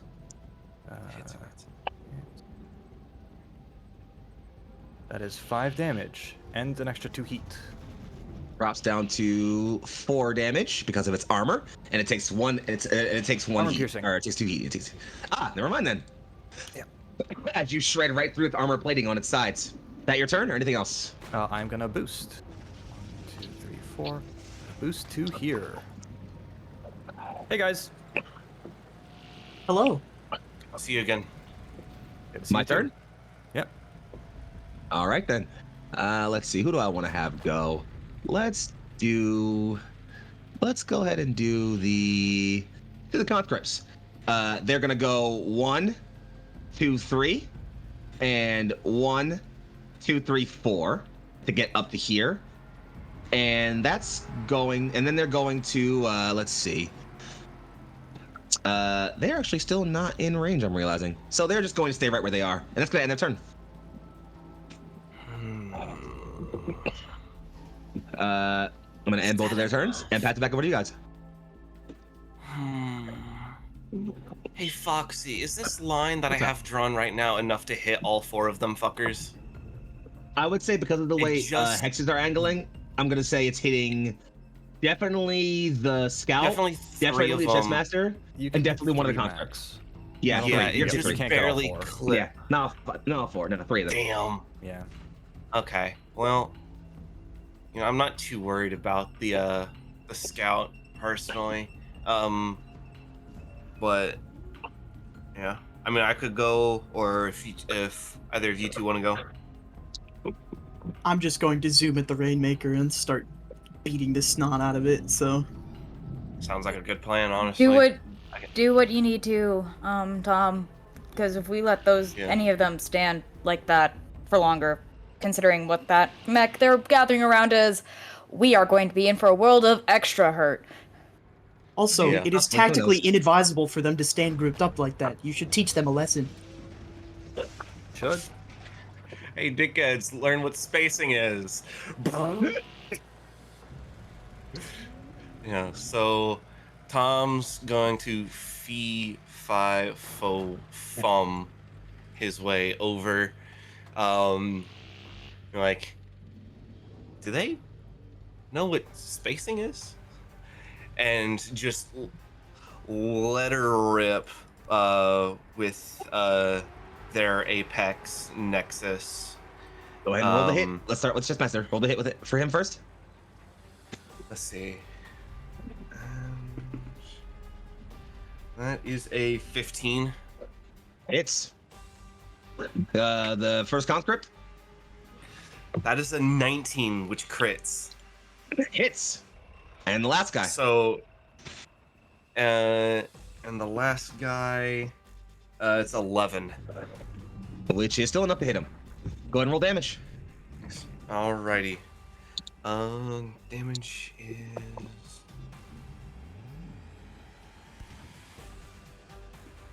So 6, 2, 8 plus 3, that's an 11. And yeah, that's 11. for the Chessmaster.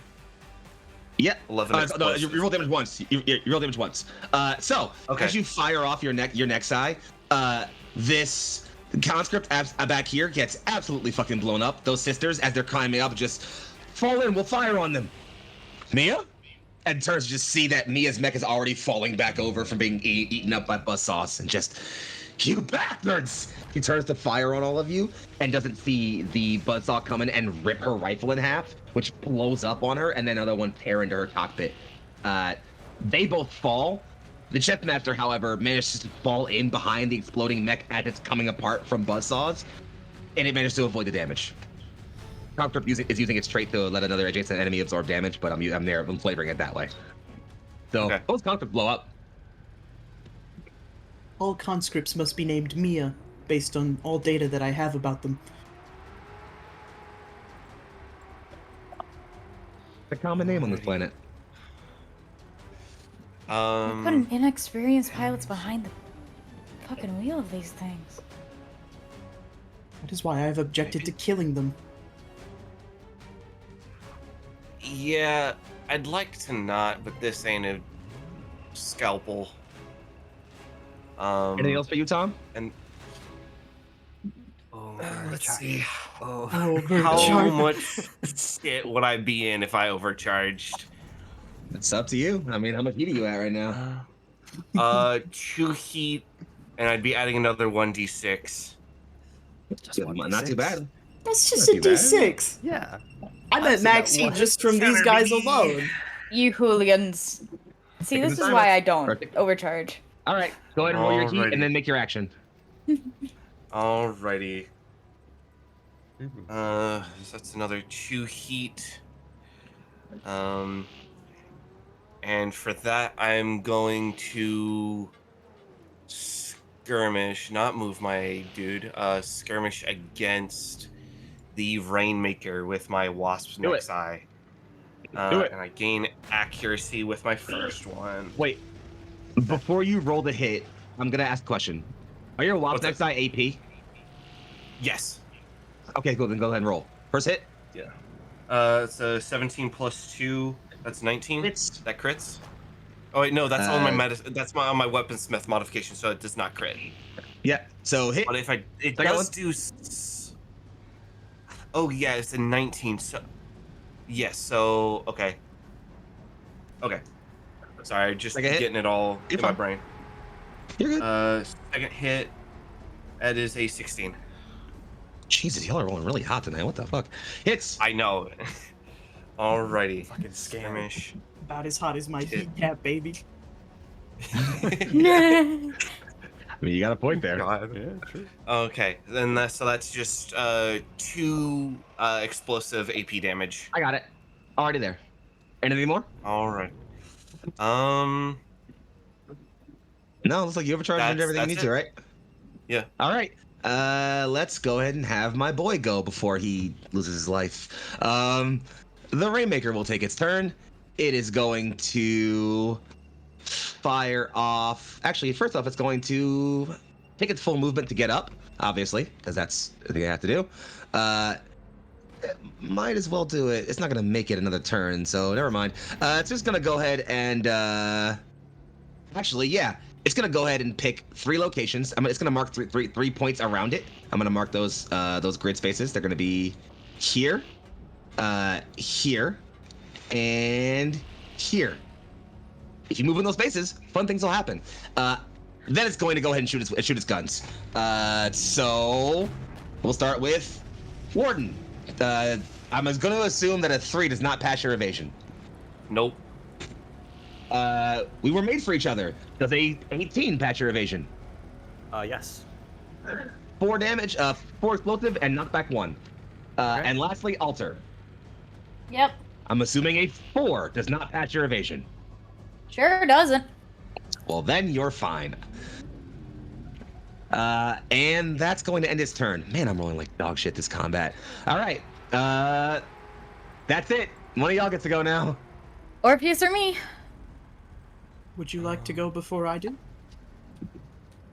Yeah, I think we need to take care of a certain chess master up there, huh? Okay. One question. Yes.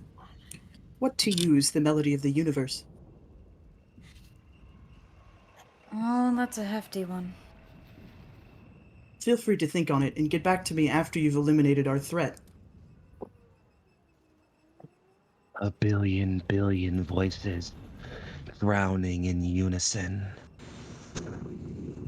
And none of you can see it from your windows or anything? Orpheus' eyes are hazed over a strange icy blue for a half second.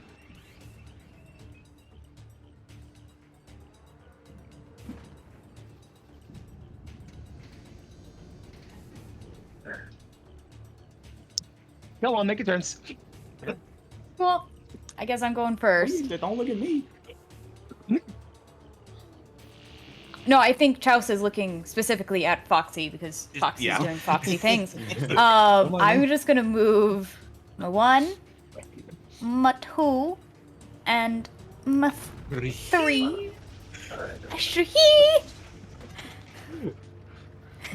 And I'm gonna do a very, I guess, uncharacteristic Eve thing because she doesn't do this a lot. I'm gonna barrage. Aw, shit now. Ooh. Do the barraging. And then it's one whole mount I barrage with, right? Or is it both mounts? 2 mounts. 2 mounts for barrage. 2 whole All right. mounts. So my first up is my thermal rifle. It's got a range of a line of 5. Fire. And it's, yep, going against Chessmaster. Yep. It'll hit him. So that's a 19 plus 1 is 20. Passes. And crits. Great. Cool. Roll damage twice, pick the highest. Okay, that is a 1d3 plus 6. So I'm just gonna let the. And you said 2, right? What for? What? Hold on, wait. Let me roll it. Oh, no. Sorry. I'm running through CompCon. Again, it's scary. Damage roll. Roll. So that's a 3. And another 3. So, what's it got? 3 energy damage. AP or anything? Yeah, it's AP. It's AP. All right. Take 3 damage as you fire your rifle out and swings out. What else you got? Let's keep them going. Yep. My next one is my light nexus. Shoot it. Yup. We are going with this. 17 plus 1, 18 on its E Versus defense. E defense? Yep. Hits. So that is.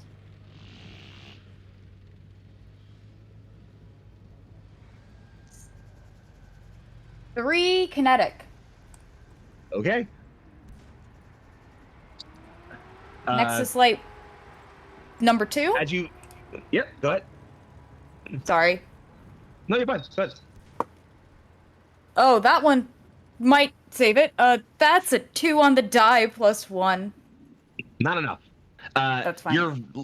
Your rifle shot, if your rifle burns through it as its AP, as you shoot out the light nexus around it, those shots definitely deal some damage, but it seems like a lot of it gets eaten up by armored plating around it. Anything else for you? Yeah, my last nexus light. Go for it.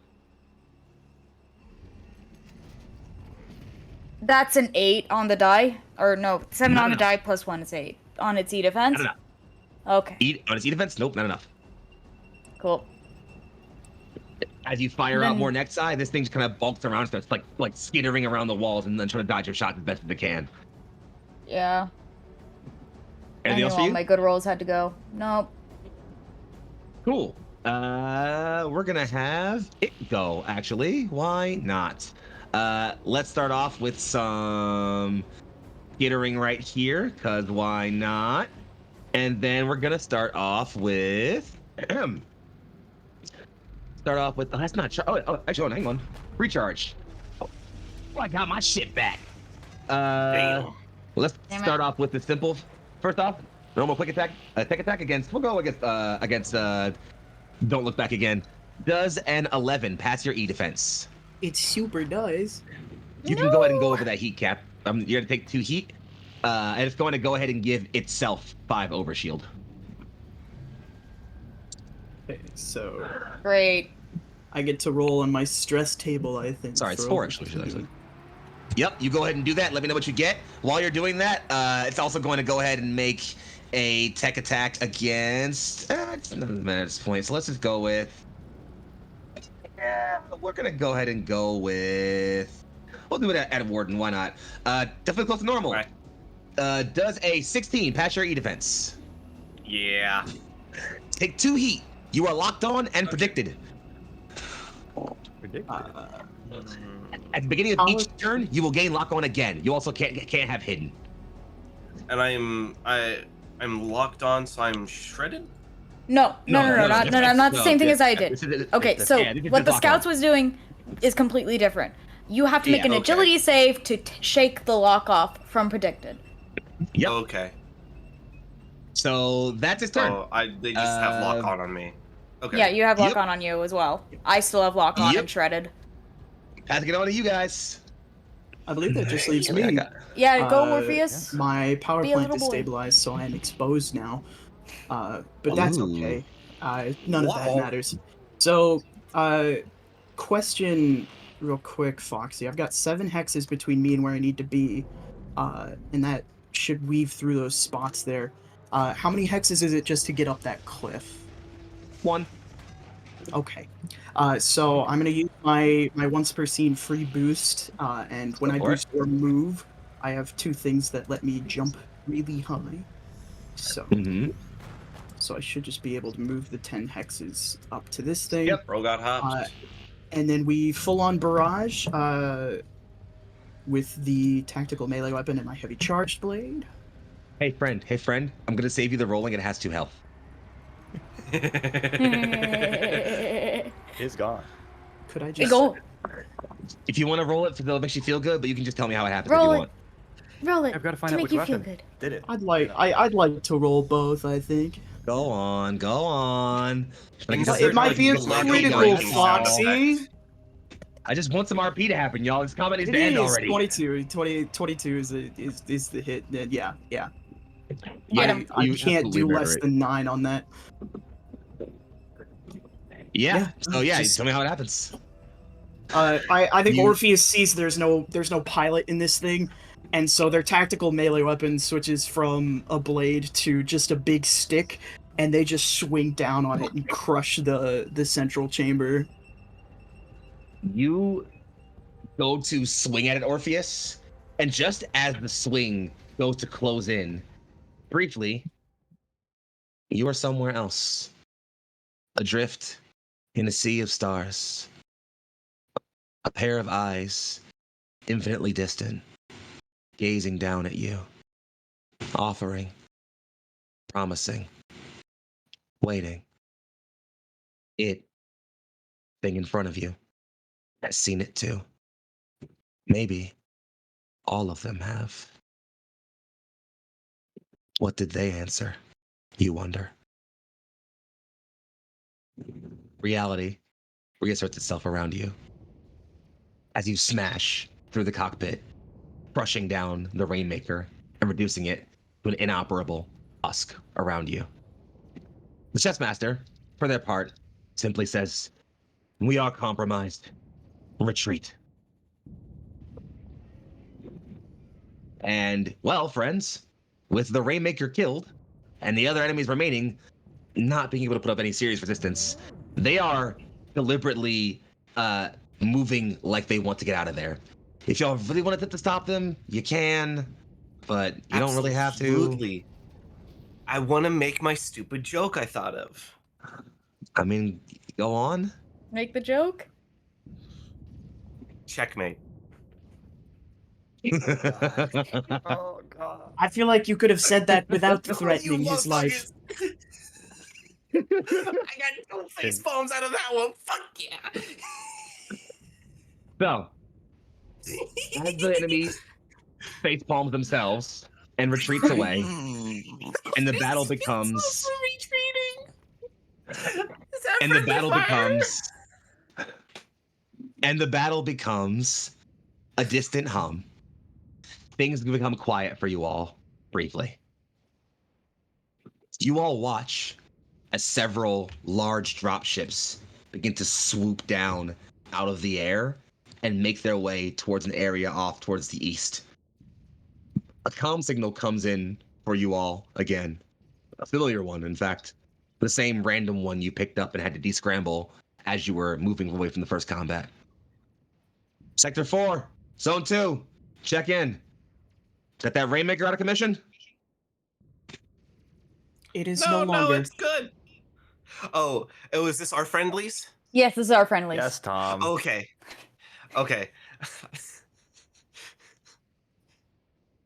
I see friendly birds piling in.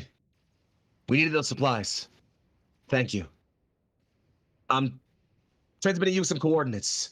We don't give these out freely, so please be careful with them. I'll send you to a base. Rally there and I'll get you some answers to whoever you are. Whoever you are. Thank you. All in a day's work. You were all pinged a signal, enabling you to get to where you are. The battle genuinely falls quiet, allowing you a moment of gentle peace. As you all begin to move, assumingly, towards those coordinates. Anything y'all want to talk about or have any chats on while you're moving through the city? I hope that NHP was not housed in that Rainmaker. Was there something funky with it? No more funky than most NHPs, I imagine. From Argus's readouts, it was a very basic one, so even if it was stuck in there, unfortunately, I don't think it would have thought much more past its basic code than That you isn't or true. Argus.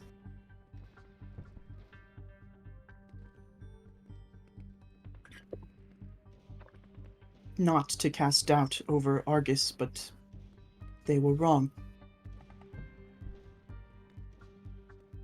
Wrong about what? That NHP was not basic.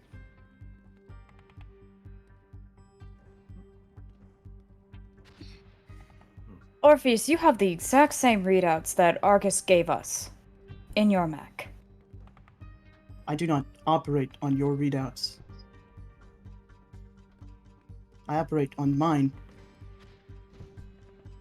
Mayhap, as opposed to debating the readings, there is a further answer we haven't yet understood. Allow me to do some digging into local archives and see what I can find informational-wise. This isn't a time for us to bicker over things like this. Yes? Not bickering, a mere curiosity. If there's something we don't know, we should want to know it. Well, if that NHP was housed there, there's nothing left to know. It is gone. We destroyed it.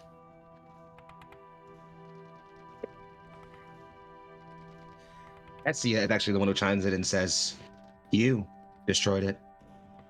I am aware.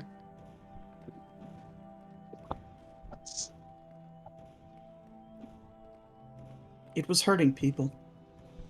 It shot anti-air missiles at innocent civilians. It was the correct move.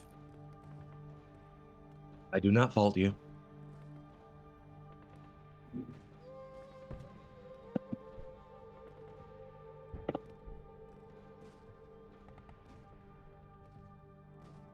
That's war. And it's as that kind of ends, you all find yourselves in or slowly approaching upon that signal. In fact, Eve, you can see Argus kind of pinging you in your cockpit that signal, that comm signal you give from about just a half a click ahead. And as you're all moving through the streets at the industrial kind of slur of urban sprawl parts around you, you find yourselves noticing, well, it looks almost like it might have been an industrial park at some point. There's a rough grouping of parks around it, slow crops of trees. You're decently far away from the hardest parts of the fighting here, so things look, well, damaged, but overall functional. There's a slurry of movement. You can see mechs moving into an enclosed area, vehicles moving around, and people, plenty of people moving. And as you move into what looks like a recently paven tarmac over the concrete, literally spilling out over the concrete in toward this raised up plateau, a figure is waiting at the edge of it. She is standing, arms crossed, looking up. And though this simple human is nothing in the stature to your mechs, the look on her face, the grit in her eye, makes it seem as if she wanted to, she could face down an entire army of mechs with just her two fists. And with that, we'll pause and go to one more break. We'll see you all back here in just a few moments.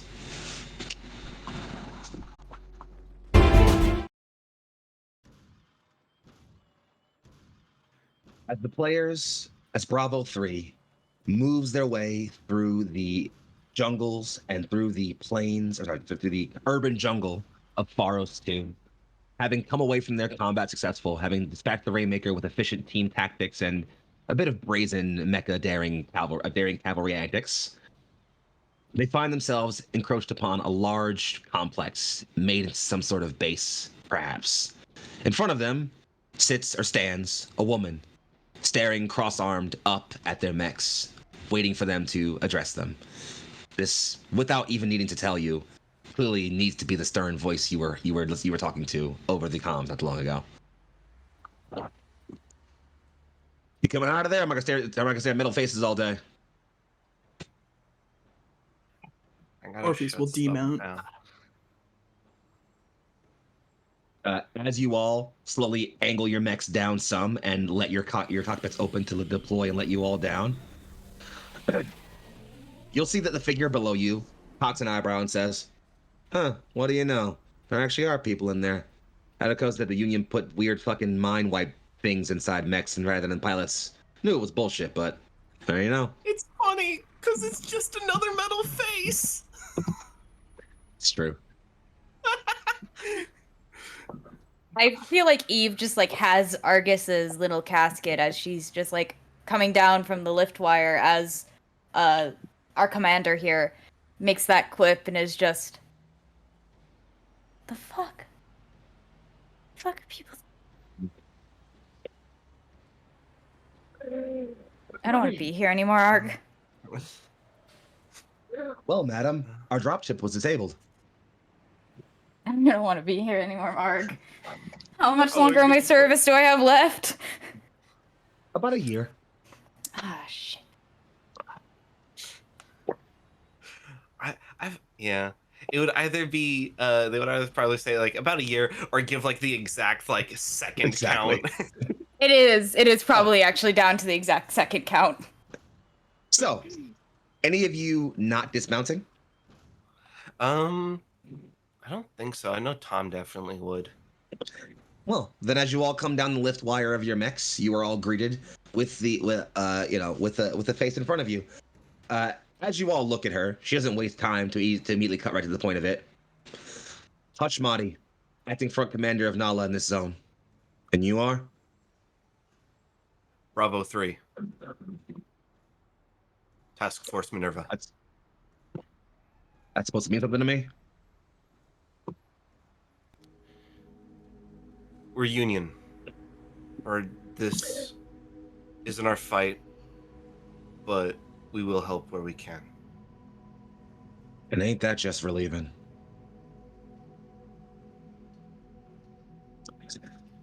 We're looking for a Dr. Naragura. E-Union? Yep. And he's probably in the Capitol complex. Joyous. Well, lucky for you, we're hitting it soon. Sounds like we've got a common goal. I mean, I can count on some help from you. Sure thing. I should probably know who I'm relying on then. You guys got names, call signs, some other weird number? How's the Union do this? Both. Actually, would we just give them our call signs or? It's honestly entirely up to you. There's really the Union doesn't really There's say no- there's any regulation on how you have Also, speech we're can't give. Arcav. We are Arcav, True. so even if there was a Union directive, Arcav may be completely different. And we're Bravo That is Squad true. Once we're on the 3 of ground- Minerva Exodus. As your admiral said, once you're on the ground, your jurisdiction is your own. So Yeah. Yeah. Thomas, this is my crew.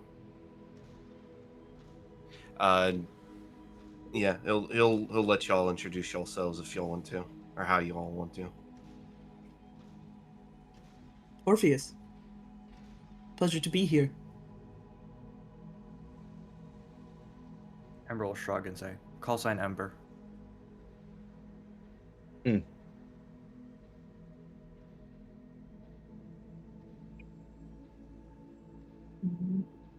Eve, call sign Church Key. Well, can't say that I expected Union help, nor were we asking for it. But that remake was giving us hell. We've been in need of food and medical supplies for a while. With a lot of systems not fully operational, and our COCON not functioning, well, best we could do was drop ships for transportation and things like that. With piece off AA on all the top buildings like that, we couldn't get close. You all did good work out there. I appreciate it. Of course. Let's see.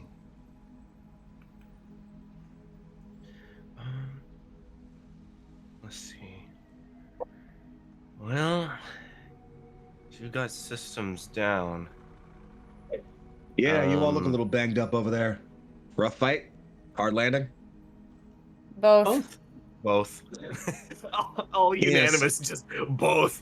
Bit of both. Yeah, someone told me a bird went down in the grid nearby where I contacted you all at. I'm assuming that was you. Hmm. Didn't look pretty. Not really. Your pilot? Pilot wasn't work. Alive. Struck off We'll with be hurting like some hell. Where is Yeah. he then? We put him on a bus. Civs. A bus. Wouldn't happen to be a civilian pattern grav effect craft, say about yay old, bit damaged. Probably might Looks have like some it got a rocks half a still building embedded drop in. on it. Yep. It's the one. Yep, might just be. Well, Two then, kids, one a bit loud, like 16, the other about maybe 20. a geezer, couple of civvies, and a military pilot. Sounds like Yep. yours. How's Yeah. the old man doing? Functional. He's in medical. We're doing what we can, but, well, if you want to know what's going on over there, you can head over there and talk to Dr. Ehrman. Speaking of which, you might as well skip the preamble. Welcome to Forward Base Raven. Get comfortable. Imagine you'll be here for a little bit. Not possible. She turns and starts walking up the tarmac towards the base. Okay. As I assume you all walk with her, she'll start to she'll keep spieling. Won't give you a tour, but I'll let you know where everything is. She starts pointing out buildings. Over there's the hangar. If you want to park your mechs, feel free to. Next to that, you've got the armory. Any weapons or equipment we can offer you there? It's limited, but we have it there to offer. Troops stay in the barracks. That's there. Don't know if you want to keep it with us locals, but if you feel like chatting or grabbing a drink, that's where you can do it at. I'll be in command. I'm busy there, but I have problems to attend to, unfortunately. So, hopefully they'll be keeping me busy for a while, but otherwise, find me if you need me. Lastly, that's medical in the back there. If you need anything, ask somebody around. Everybody here knows their jobs. That's why I trust them. Like I said, I'll be stuck in command. Right before she turns away, a soldier will run up to her. And just, Tom, go ahead. Yeah. Tom will ask to clarify on the systems that they had down, or like weren't able to get operable. Hey, well, I mentioned our Kokon's offline. Shit, you're off-worlders. You don't know what Kokon is. Argus taps in and just, actually, I just happened to find that file. And we'll share with you all let me get the thing. I'm feeling it's like an internet thing. Developed, here, may I? Please. Take it away. Pseudo-Legion Kokons. Developed nearly a century ago as a result of a well-funded think tank early Pharos II, NHP Pseudo-Legion Collaborative Consciousness Link networks are a marvel of early NHP civilian implementation development on the planet. Effectively, a micro-scaled version of the same technology that allows multiple Starship NHPs to unite their minds into a Legion. Pseudo-Legion Kokons are two-way tunnels between connections, nodes in a Legion space, allowing a limited number of NHPs within a given system, even as large as an entire city subsection, to collaborate with the unity and precision of a single mind. The technology was not, however, without shortcomings, as unlike true Legions, Kokons do not allow NHPs to unite in any number across any distance, and require the NHP to house its central consciousness unit within Kokon Terminal Casket, which consumes massive amounts of energy. Argus will just tap it and just, it's incredible. I delved into more. It appears that far before this planet became dominated by the Serenity, this place was the hub world for research into NHPs and exotic energies. The things they were working on, well, many of them were shelved, but it's wondrous. When did it go down? Tap back. Not so long after the war started. This base, after we built it up, got hit with some pretty hard bombardment. Damaged our power supply, and without proper energy routing and an NHP to keep functional, we can't use our own Kokon. Our bases are isolated right now. There's not much we can do outside of that. I could fix it. Probably. You happen to have an HP on stock you can just store in our CoCon terminal? Hello. Orpheus, that means you won't be able to leave. Oh. Not without taking our network down, at least. Will you Do you need it have- after we go to the Capitol building? Assuming we bring down the Serenity on the Serenity there, well, optimistically, the war might just be over then. But that's optimistically. Do you have fragments of Right. anything? I'll dig around what contacts I can. There might be one way I can get my hand on something, possibly. I can build it back up. And I can repair the actual I'll- systems. All right. I'll put some feet up the channels. It's not one I really want to use, if I'll be honest, but desperate times. And if you all can do the work, then a soldier's walking by and she flags them down with a whistle. Yo. And one of them walks over. Commander? You heard from him recently? Funny thing, actually. He popped in not long ago. I think he's bobbing around by for delivery sometime soon. Impeccable timing as always. Hold him in command till I get there, and then I'll pop him on the comms. Roger that, Commander. See you there. And she taps off. So like I said, I'll be over there.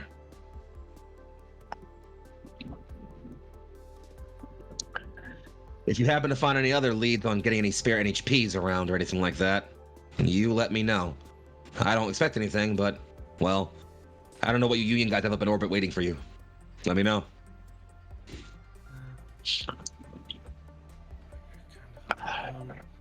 Okay. And at that point, it's actually Hesio who speaks up. In fact, squad mates, I believe there in fact may be something we could consider. The commander does bring a relevant point. We ourselves are not fully aware of what assets we have in orbit. We have not checked in with the commander in some time. Given the nature of our landing, that is reasonable, but we are now, well, a safe distance away from contact. If we find time, we may attempt to speak with the Admiral. Maybe he can be of assistance. Not a bad idea.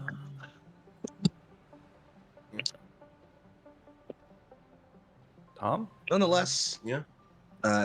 Nonetheless, you all have, as you know, as Hush, Commander Madi walks away from you all, she clearly intends, like she said, you can all park your mechs in the hangar if you will, and otherwise, you're all free to go around and explore the base wherever you want. And so, again, settle into some full narrative moments here. Y'all can say if you want to go somewhere together, you can talk about it in character, where you want to go, what you want to look at, what you want to do. And once you go there, let me know what you're doing, and I'll let you know what you encounter. All right. Yeah. Tom will get back into his mech and kind of move it over to the hangar to park it there. And while he's kind of fee-fi-fo-fumming his way over, he'll send a he'll try and open up a comm link with the Admiral. I will say that you probably want to maybe have some more of the squad around when you talk for the comp of the admirals. Maybe Yeah. you want to. So if Yeah. you want, you can definitely do that when you have some people around. But Yeah. as you go to park your mech in Would the it be hangar, possible to share that via share it via comms and stuff? Kind of have it like a remote call for them and have them if the also others, there. if the others are near an OmniNet terminal, you can probably remote them in. Yes, and there's probably an OmniNet terminal at least in command. You wager probably. So if anybody's around command, probably easily. Yeah. Before I pass on and find out what the others are doing, Tom, are you gonna hang around the hangar for a bit or head somewhere else? And if so, where? Probably. He might head over to the armory, to see just just get a gauge on how much they have, what all resources they, the armament and the resources that they have, to get a guesstimate to just see how much of a fight they either have left or just have in general. Very well. With your plan to head over to the armory, you park directly close to normal and get ready to disembark your mech. And as you're about to turn your screens off and open your cockpit, you'll notice that there is someone down on the ground, clearly waving at you from over there. They also have something in their other hand you can't quite tell. But before we tap in on that more, what are the rest of you up to?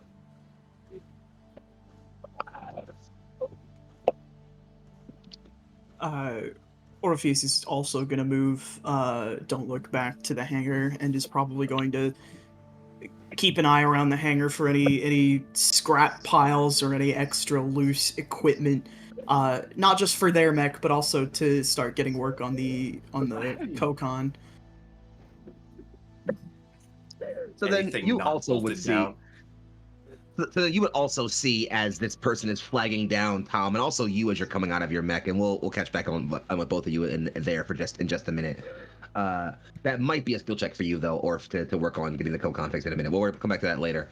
Ember, Eve, what are we doing? Do you wanna go first? All right. You can go. So Ember's gonna tell us, hey, take the mech to the hangar and then listen in, yeah? I guess. As you wish, Adjutant. All right. blast And you. Ember's gonna Jesus. you're good. And Ember's gonna head to medical to both check on Romeo, see if the old guy and the civilians are there too, and just see how he can help. So, you slide over to medical, and the first thing you recognize is that while this entire base is a little bit patchwork and roughshod, built up out of various different industrial buildings and what they can move around using mechs, you imagine, the medical building looks the most scrap built. There are several things on it, you can see like biofeeds and nutrient tubes and things like that are definitely just not functioning. And as you open the door, given what you can see, a room full of people, many of whom are moving, groaning in pain as they are covered in blood-covered sheets, several others fully covered in those sheets and not moving at all. And amidst them, a single figure working, one arm moving rapidly, the other moving rapidly, but whirring with a mechanical burr.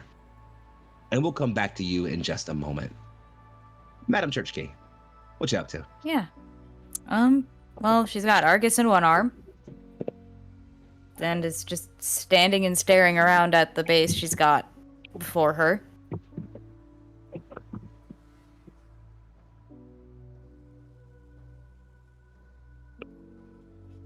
Madam? Yeah, Arg. You appear lost in thought. Are you well? Nope. But it's fine. What troubles you? Everything. Nothing. Reasonable. You wish to be off this planet, yes? Not off this planet. Not away from this. Just Away from the task force. I guess. And she's as she's talking with this, which is an interesting sight for all of the Nala people that are peering in and watching as Eve just walks and is apparently talking to this Roomba that she has not let go of. Just pacing, I guess. Mm-hmm. A few of them look over, but no one seems to interrupt you or bother you.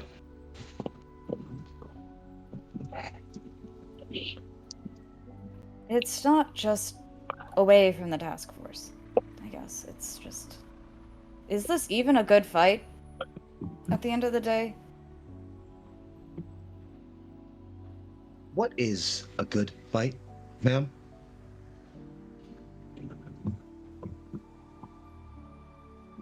I don't know. It's something we're building all ourselves to. It's... Yes.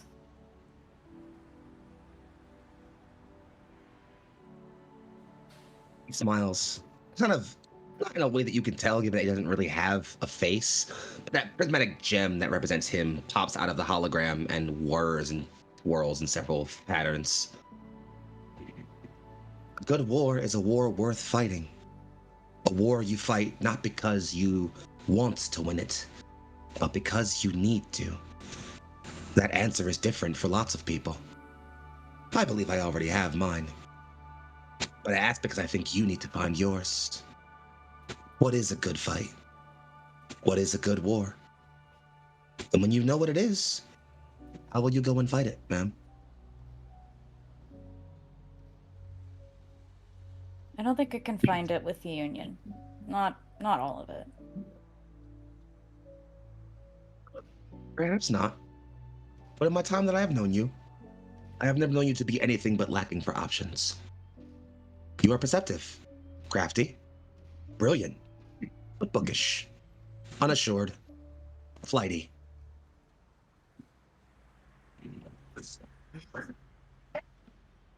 Yes, I fully expecting them to just appreciate keep all going. those.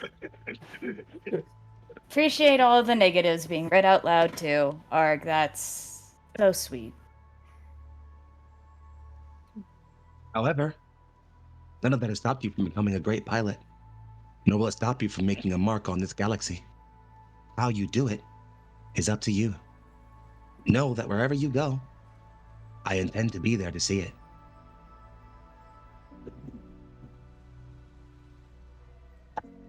What's the song of the universe to you, Arcus?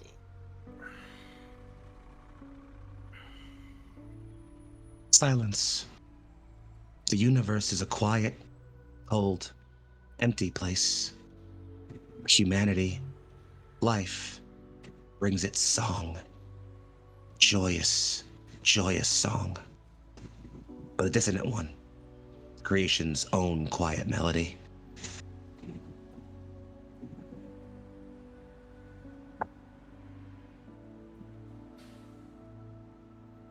Evil just set the little Roomba down.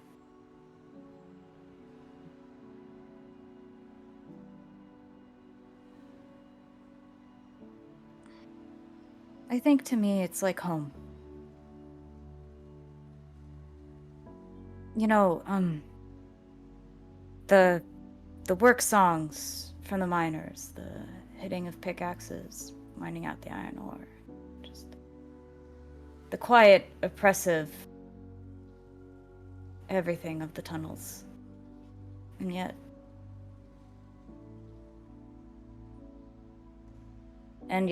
That is a much more brilliant answer than mine. I don't think that's the right answer that Orpheus is looking for. Perhaps not. But then, if one goes looking for an answer, one usually only finds questions.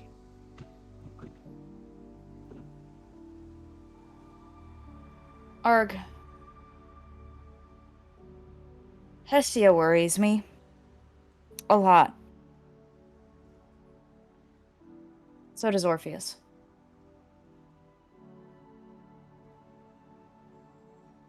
You will see Argus's little moving crystal fully stop shifting.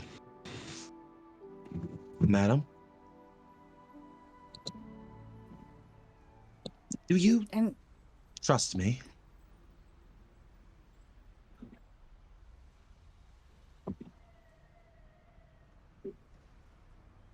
I've had my hands in the deepest pits of your code so far. I trust you. Madam, do you trust me?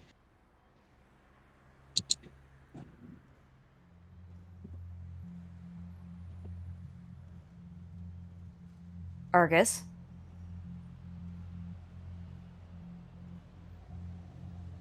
Why are you asking? Because if you trust me and understand that I have only ever operated with the benefit of your safety at hand, then you will leave this line of question be. There are some answers not made for humanity.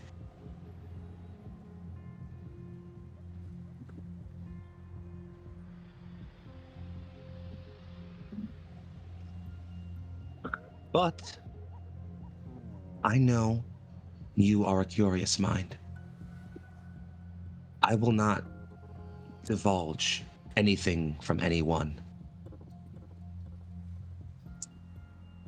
But I will give you this. and you'll see a data file pop up in your terminal.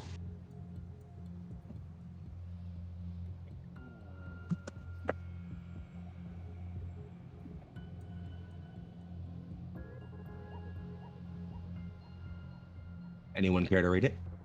Oh, the Tartarus? Mm-hmm. I read the last one. I can read this one. A mysterious project being worked on by the Sovereignty, possibly even by groups that existed on Pharos long before it took power. Few, if any, know the true depths of its nature. Madam, I cannot tell you many things. Or rather, I will not. But I will say this. Before we lost contact, Nara Agura sent several messages. Panicked ones. All of them pertain to the answer to the questions you are seeking. And all of them involve Tartarus. Okay.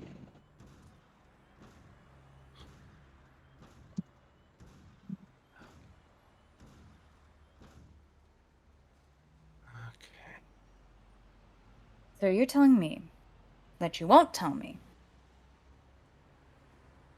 about Tartarus itself, No, but that this is what Ogura was worried about, involved with. indeed.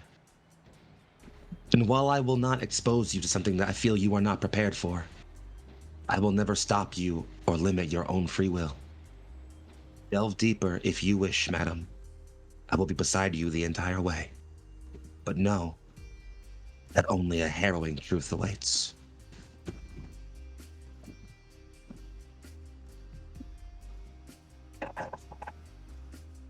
Right.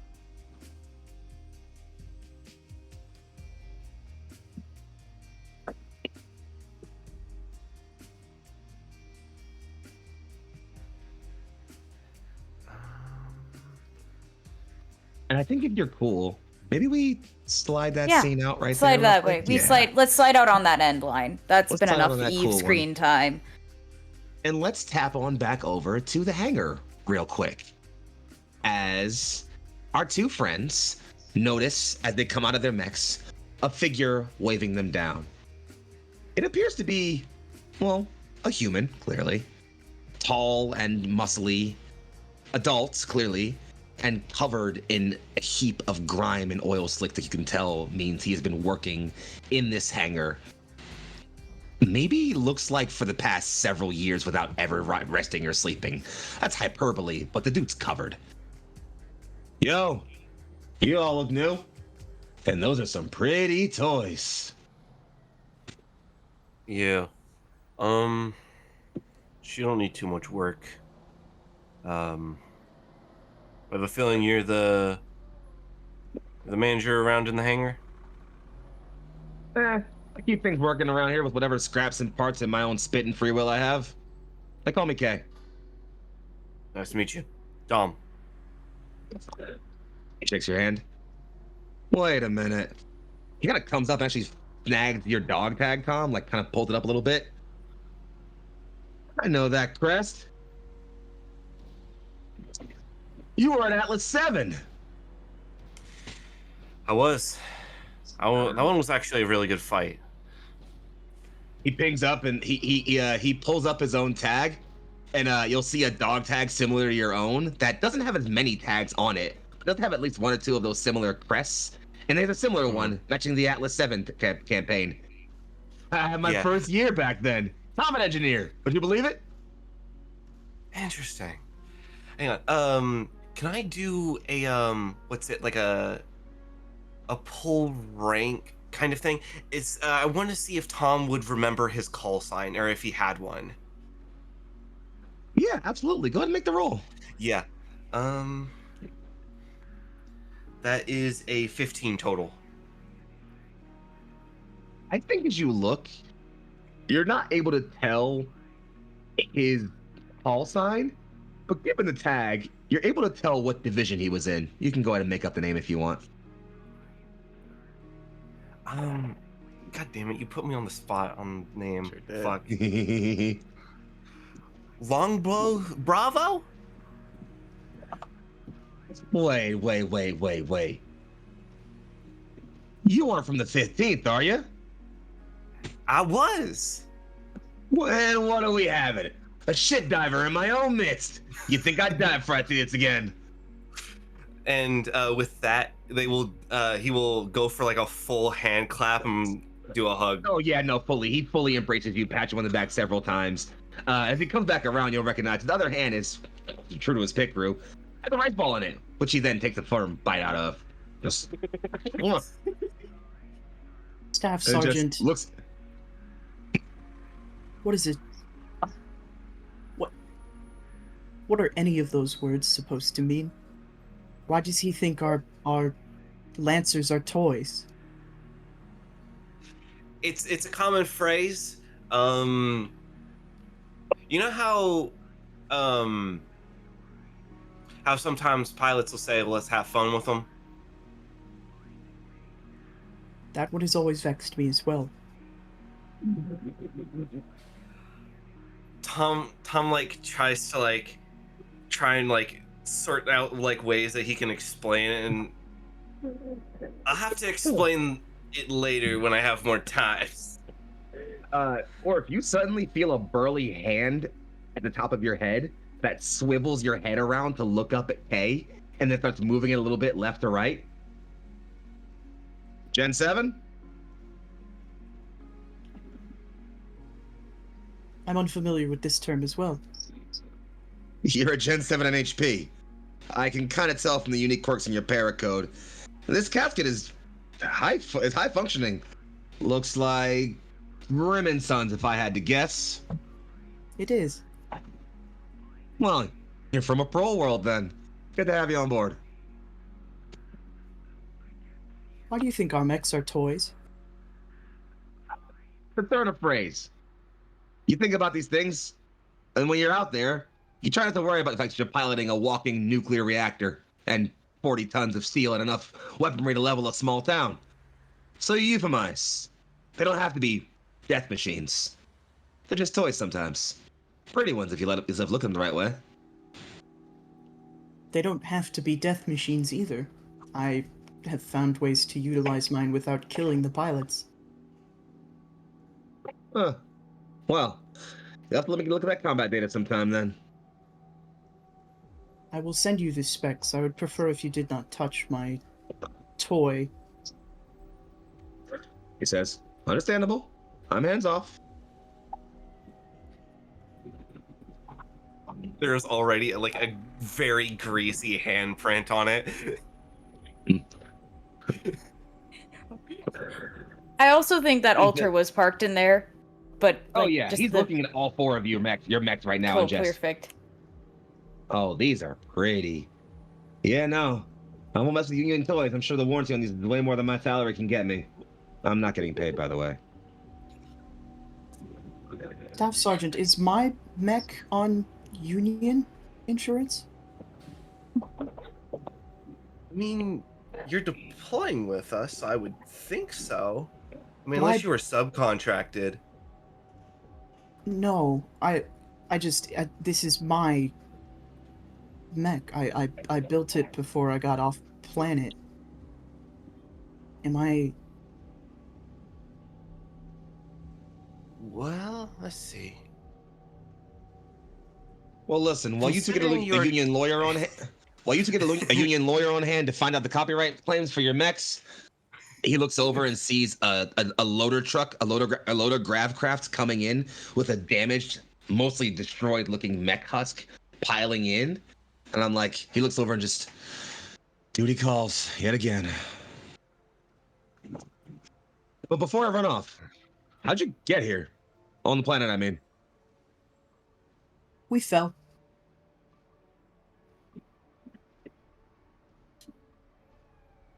That bird was yours? Mm-hmm. Hefty one. Daedalus class? Nautilus. He looks over and just, the Nautilus is a Corvette. It is a Daedalus class, yes. It's a warship. He turns over and just, and he kind of just like stops talking for several minutes and just starts slowly eating at the rice ball in his hand for several minutes. If you're all looking at him in any mild confusion, a random soldier walking by will just give him a minute. He's cooking. He's not cooking Let him anything. cook. Let him cook. And he just tell you what. You get a couple guys on hand. Borrow one of these grab crafts. See if you can get back to that zone. Give me a couple days. I can fix it. Sounds solid. I'll help where we can. Don't get me wrong.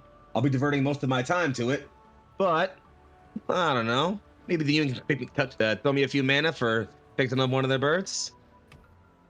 You can have a cut of my paycheck. I don't need it. Nah, well, nah, I just feel bad. Take it from my kid. Come on. I'm not a child. Right. Let's go get the bird. I got work to do.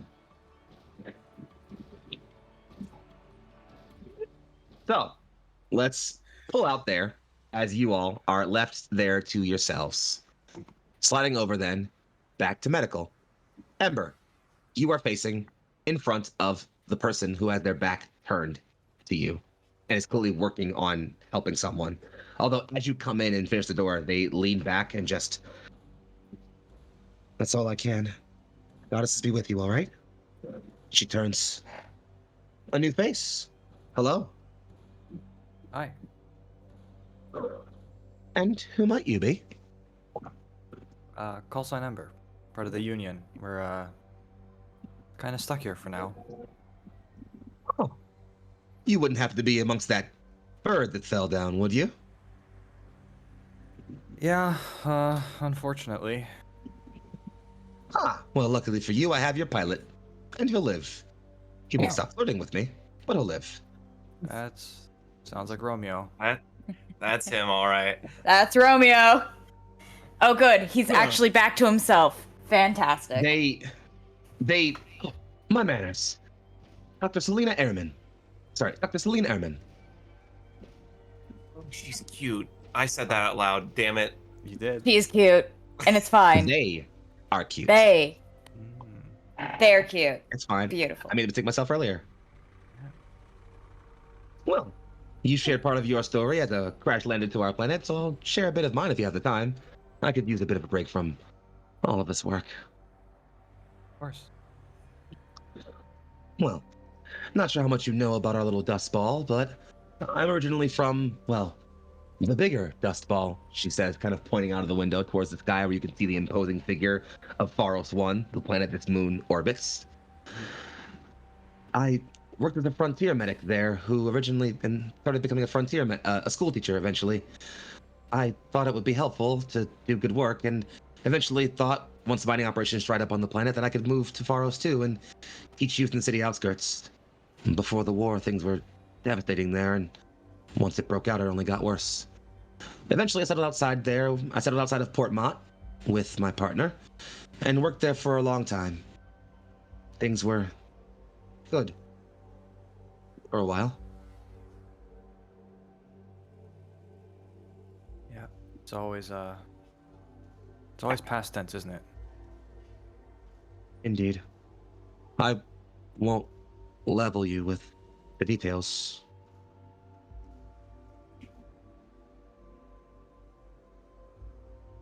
The commanding officer always said after a mission it's important to stop by medical, or at least see the effect of whatever it is, whatever fight we had. See the people, help however we can, bring us back to, reality, away from the battlefield. They pull their medical mask down and offer you just the most motherly smile. And that is a very sweet motto to live by, young Amber. Well, there's a few people who are out of triage right now if you wish to walk around and offer some assistance. I don't know if you've had a skill as a medic or a mechanic, but a lot of my more advanced machinery is offline. Fabricators are damaged, and I haven't been able to do much except for my own two hands.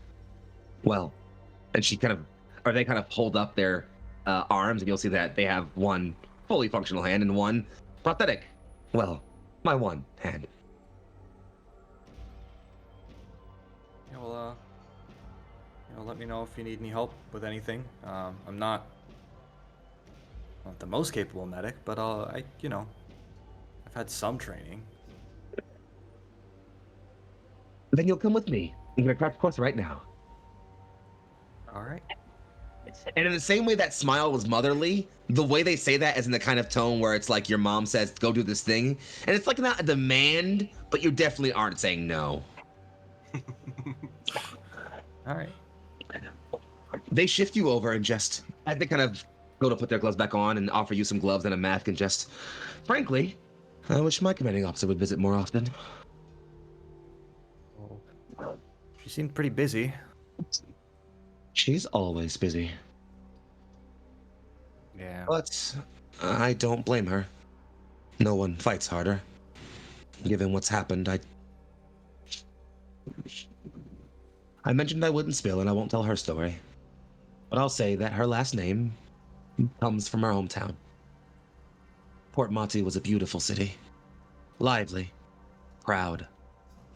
And if you ask the Divinity, a hotbed for insurrectionist activities. My school was designated a target for rebel armaments.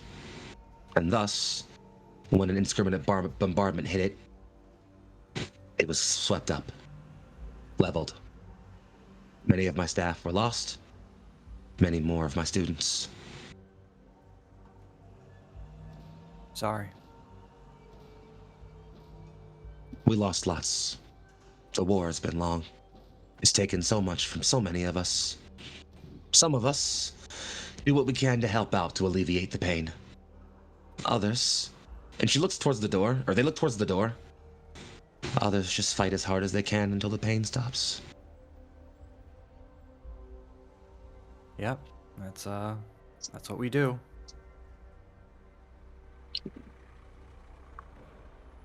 Did she mention me at all, by the way?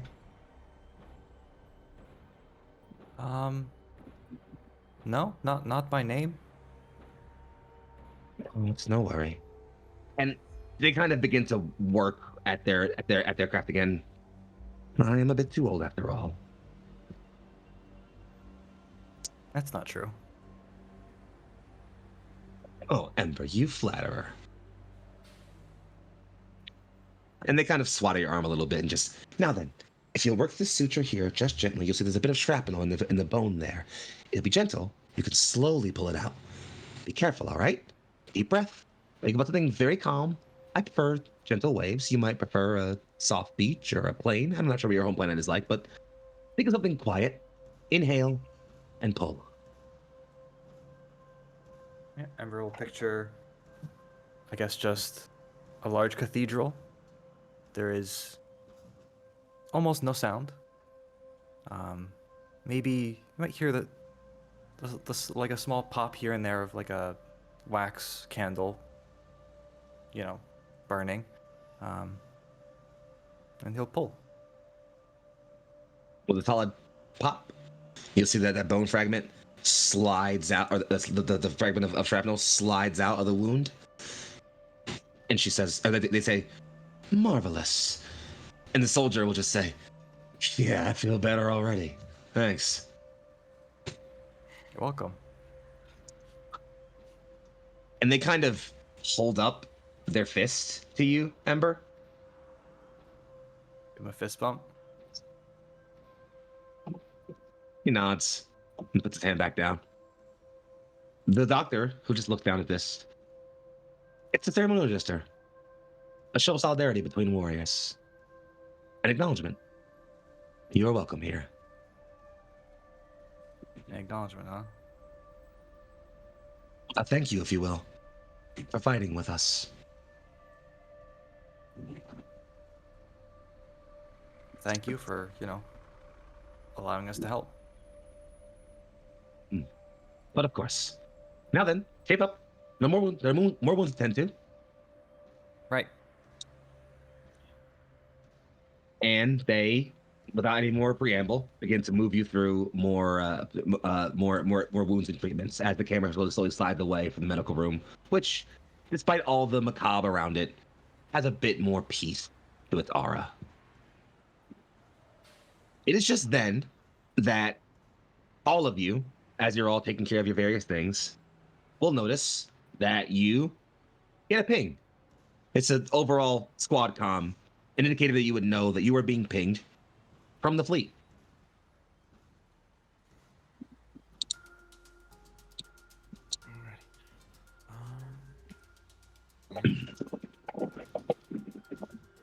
I'll probably call out Bravo 3. Let's rendezvous at the hangar.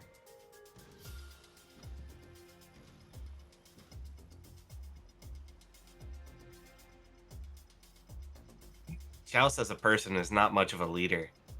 I'm assuming you're all agreeing. No one's saying affirmations. Yeah. You gave the order. I am Yeah. already here, Eve. sir. I know think you're Eve here. leaves Argus, I guess, behind to follow behind her if he wishes. He does. As always, I suppose. Mm-hmm. So, Ember, you leaving medical as well? I'm gonna ask Tom first. Can I remote in for this? Do I need to be there in person? You should. little Yeah, busy you here. should be able to remote in. Yeah, as long as you are able to hear and put in input. The doctor, who is still working, just says, "There's an Omninet terminal over there. If you activate it, it should be functional." All right, we'll do that. You'll run over and tap it online, and just as you do so, you'll all arrive in the hangar, just as in a small hollow table, as you put down a small transponder, lighting up is the full throne, cigar and all, of one Admiral Vladimir Toa. I'm a man himself. Bravo 3. Damn good to see you down there in one piece. Anything broken?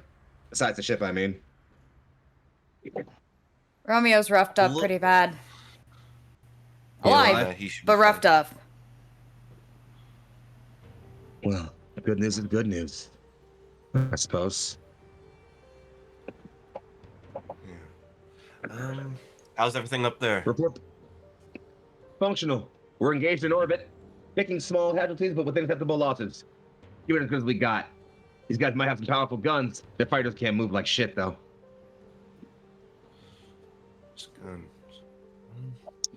Report Our in. bird. What's it like down there? Bird's gonna be down for a few days. We're gonna be working on fixing it up. Their local militia forces are looking to make a move on the capital tomorrow. We'll be doing support and executing our own missions. We'll Brief see. aside, by the way, it's not tomorrow. It's in like a week or so. Like Oh, you have to, y'all oh, gonna have some time to like get prepped Okay. up. Yeah. Okay. Make a move on the capitals within the next week. We'll be making moves to get our bird back and repaired up. We should be able to do that within, what did he say, a few days, if all focus is diverted. But Roughly 2 days. soon. Yeah. And soon. We're besides Romeo, we're looking all good. No major damage with our how did I forget the mechs names? Like lances? Well, no, just mechs. Lancers. They're just mechs. Okay. Mechs. Where they're the mechs. pilots are called Lancers. Yeah. And Okay. even then, that's more of a colloquial term. Yeah. Yeah. Mechs looking fine, no major damage. Yeah. We're gonna help what we can here. Good to hear. Couple questions before I carry on then. I see you've made contact on the ground. How's Peace Off looking? Capable? Peace off. That's the guys you're fighting.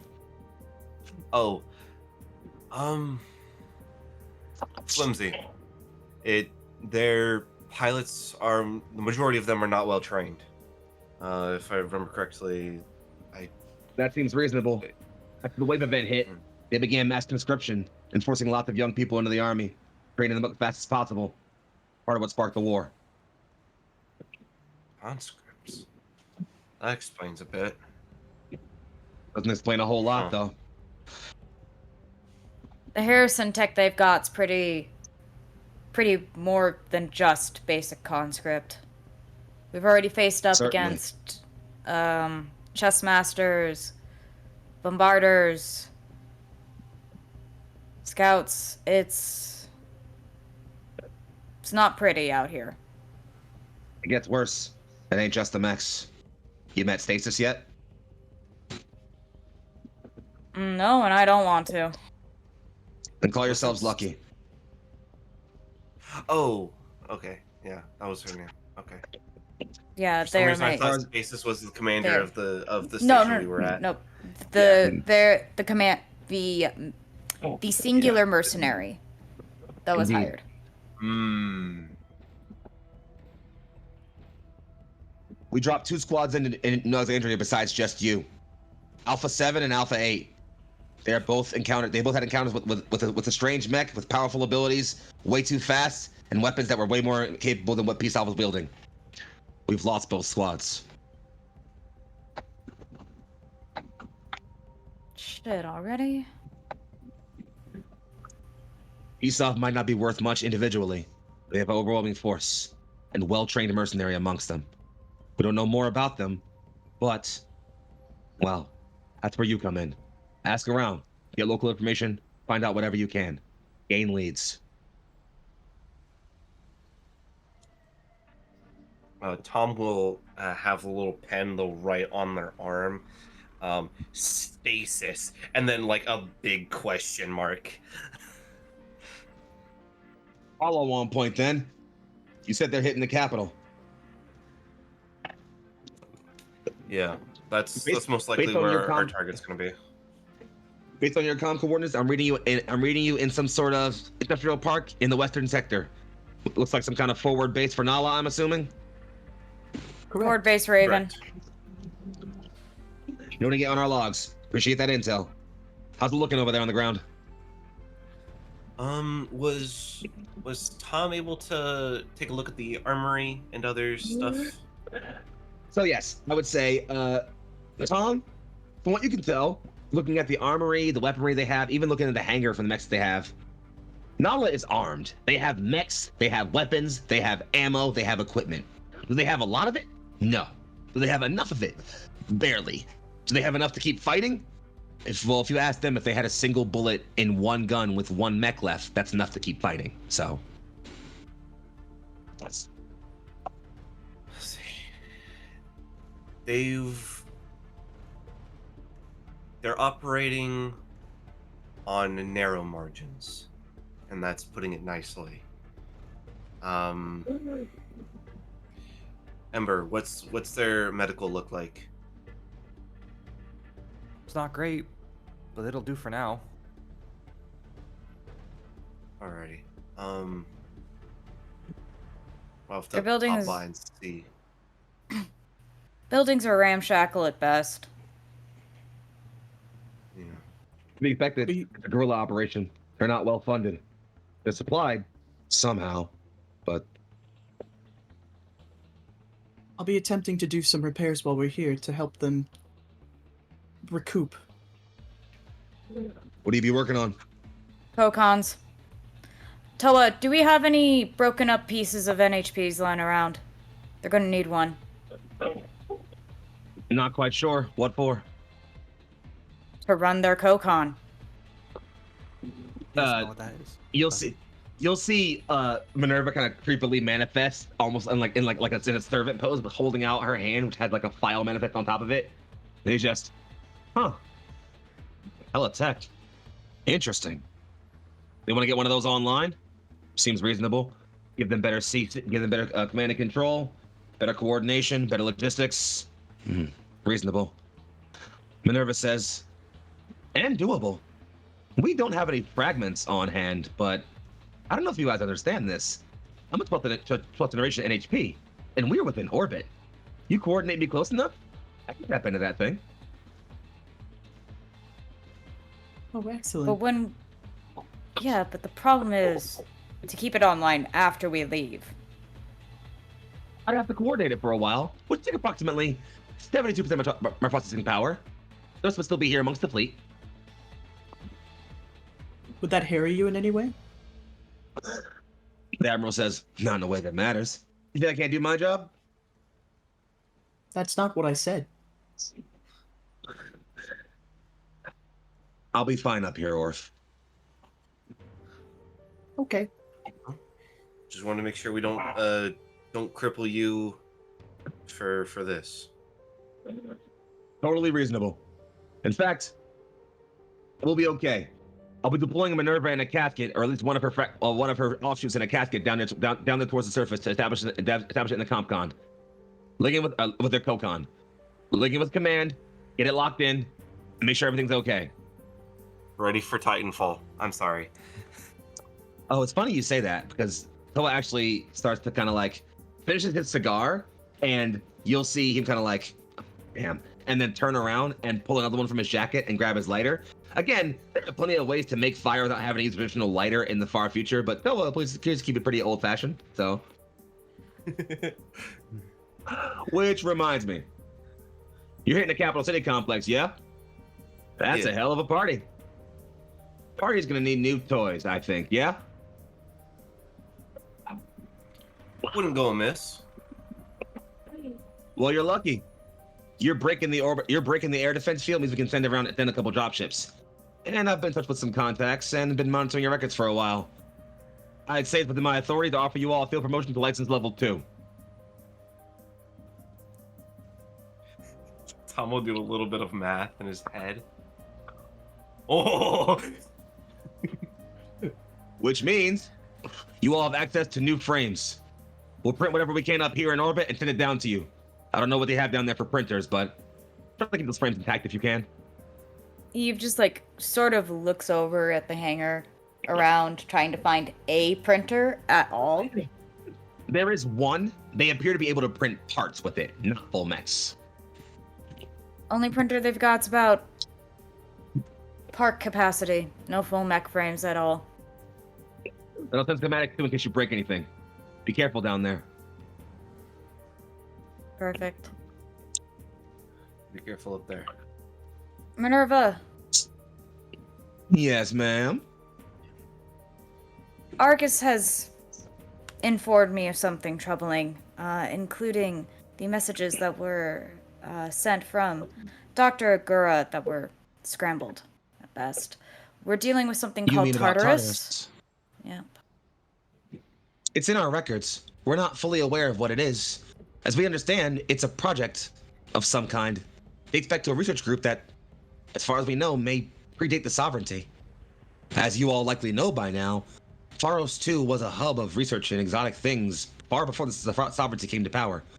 Tartarus, whatever it was, may just be one of those things. What I'm saying is, when you get in here and we get even an offshoot of yours jacked in, be careful. Apparently, it's scary enough, and she cuts her eyes over to the little Roomba that's probably on the floor as we speak. Scary enough that Argus won't tell me exactly what it is right now. Argus, the sort of prismatic darker blue gem that is floating behind you, doesn't speak, but as it's still shifting and moving, it just briefly takes on an icy blue color and then turns back.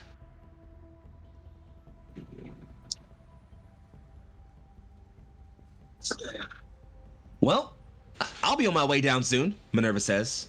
If you guys need anything else, make it known now before we cut contact. We have to fight. We have an orbital war to get back to. How much scrap can you attach to the spike you're sending down with Minerva on board? Well, I knew it was coming to you, Orpheus, so I'll play for as much as possible. Excellent. I have an idea for a new frame I'd like to construct myself. Just in the schematics, we'll make sure it gets registered officially, at least. If I make it off planet, you will have them. And Toa just says, "Great, more paperwork. Even on the planet, you keep giving me problems." All right, Bravo 3. I have a war to get back to, and so do you. All right. Take care. Give him hell out there. You too. And with that, the signal cuts out, the hologram going dark, going dim, and you all get a transponder ping letting you know their dropship is coming is coming inbound. And right afterwards, comms go off. Hey, Union Jocks, we just got a ping from a ship in orbit with dropship coordinates. Gotta be yours, I'm assuming. It is. Could call it Well, reinforcements. Toys. well, shit, we sure won't complain for those. When you get a moment, fly over to command. Let's see. Alrighty. Yeah. Tom will probably pick up the little hollow disk thing, kind of fold it up, and probably just put it like in a little pocket somewhere. You all heading over to command then? Yeah. Yeah. Yep. Can't think of much else to do other than probably like swing by and see if the like power source thing that the commander was talking about. Well, the Kokon is see- thankfully in command. Yeah. In fact, if you all Okay, look at the yeah. map, that big, massive blue thing to the left of the command building, that is the Kokon terminal. Okay. Interesting. Okay. I have ideas. So, Oh, after you're headed over there, before you walk away, Tom, you'll feel a hand grab your shoulder. Staff Sergeant, it's Kay. what's up, Kay? Couldn't help but overhear your conversation. Sorry for eavesdropping, but I wanted to offer some advice, maybe. Yeah. Your commanding officer mentioned stasis, yeah? Mm-hmm. Well, listen. But he kind of gestures around to the rest of the hangar, and you guys can see that in a lot of the other bays that are around, there are lots of damaged and destroyed mechs that are clearly Nala pattern, civilian framed up armored to be made into military patterns. Well, I know a thing or two about him. He's been running roughshod through our forces for the past few months. As far as we know, Divinity has had them on standby for, well, before the war broke out. I don't know a whole lot, but I know they're well trained. And I know for a fact there's more to them than meets the eye. I know for a fact.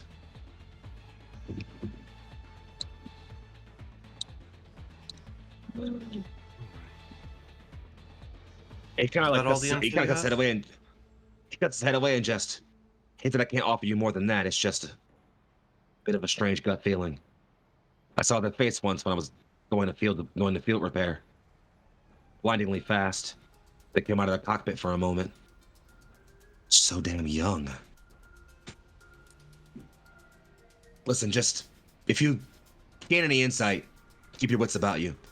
And if you encounter them in the field, keep your people alive. That's what I do best. Appreciate it. And he salutes and lets you go on about your way. You all make your way over Eve? towards command?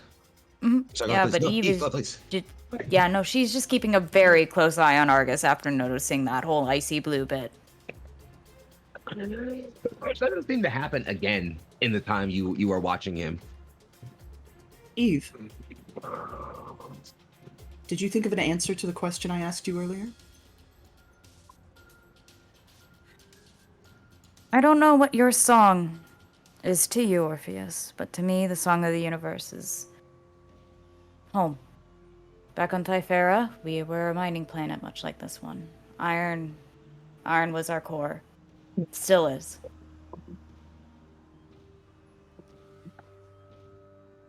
That's very sweet. If Tom is anywhere near, he'll pipe up. And Dusty. Is that your melody, Tom?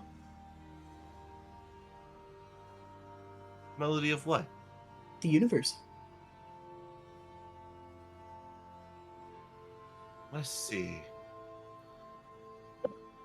Melody of the universe. Well,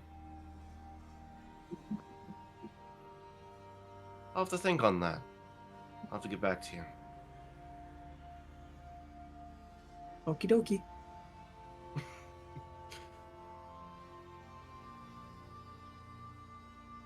So, it is with that you all pull in towards the command room. And it's just as you are about to open the door, the camera cuts in to show two figures. One is Commander Mati, in the flesh, standing, arms folded, permanent scowl. In front of them, masked in hollow light, is another figure. Hush. Hello, darling. It has been so long. Cut the fucking crap. Are you here with something useful? Darling, aren't I always here with something useful? My clientele demands it. But she says, don't think I don't find it weird that Harrison funded the Serenity and is still giving us supplies too. I don't know what the fuck your game is, but we still need your shit for now. Offer us what you have and get the hell out. It's right then and there, the door opens. Oh, it would appear you have guests. You can call me the middleman. And with that, we're going to draw tonight's episode to a close. I want to thank you all for coming out to tonight's episode of Minerva Exodus. We ran a little late so we can get some good RP going. I hope you all enjoyed our late episode. We'll be back in exactly 1 week to get us back to a little bit more answers and then some fun combat too. Don't worry, there's plenty going on. Players, enjoy your license level 2 mechs. I look forward to seeing what gorgeous creations you bring next to break all of my toys in next combat. Audience, thank you for watching, for taking part in this lovely story of ours, and for being here to witness what comes next. Remember that the melody of the universe might be home, might be somber, it might be quiet. That answer is for each of you to discover on your own. We will see you all back here in exactly a week. Good night, everybody.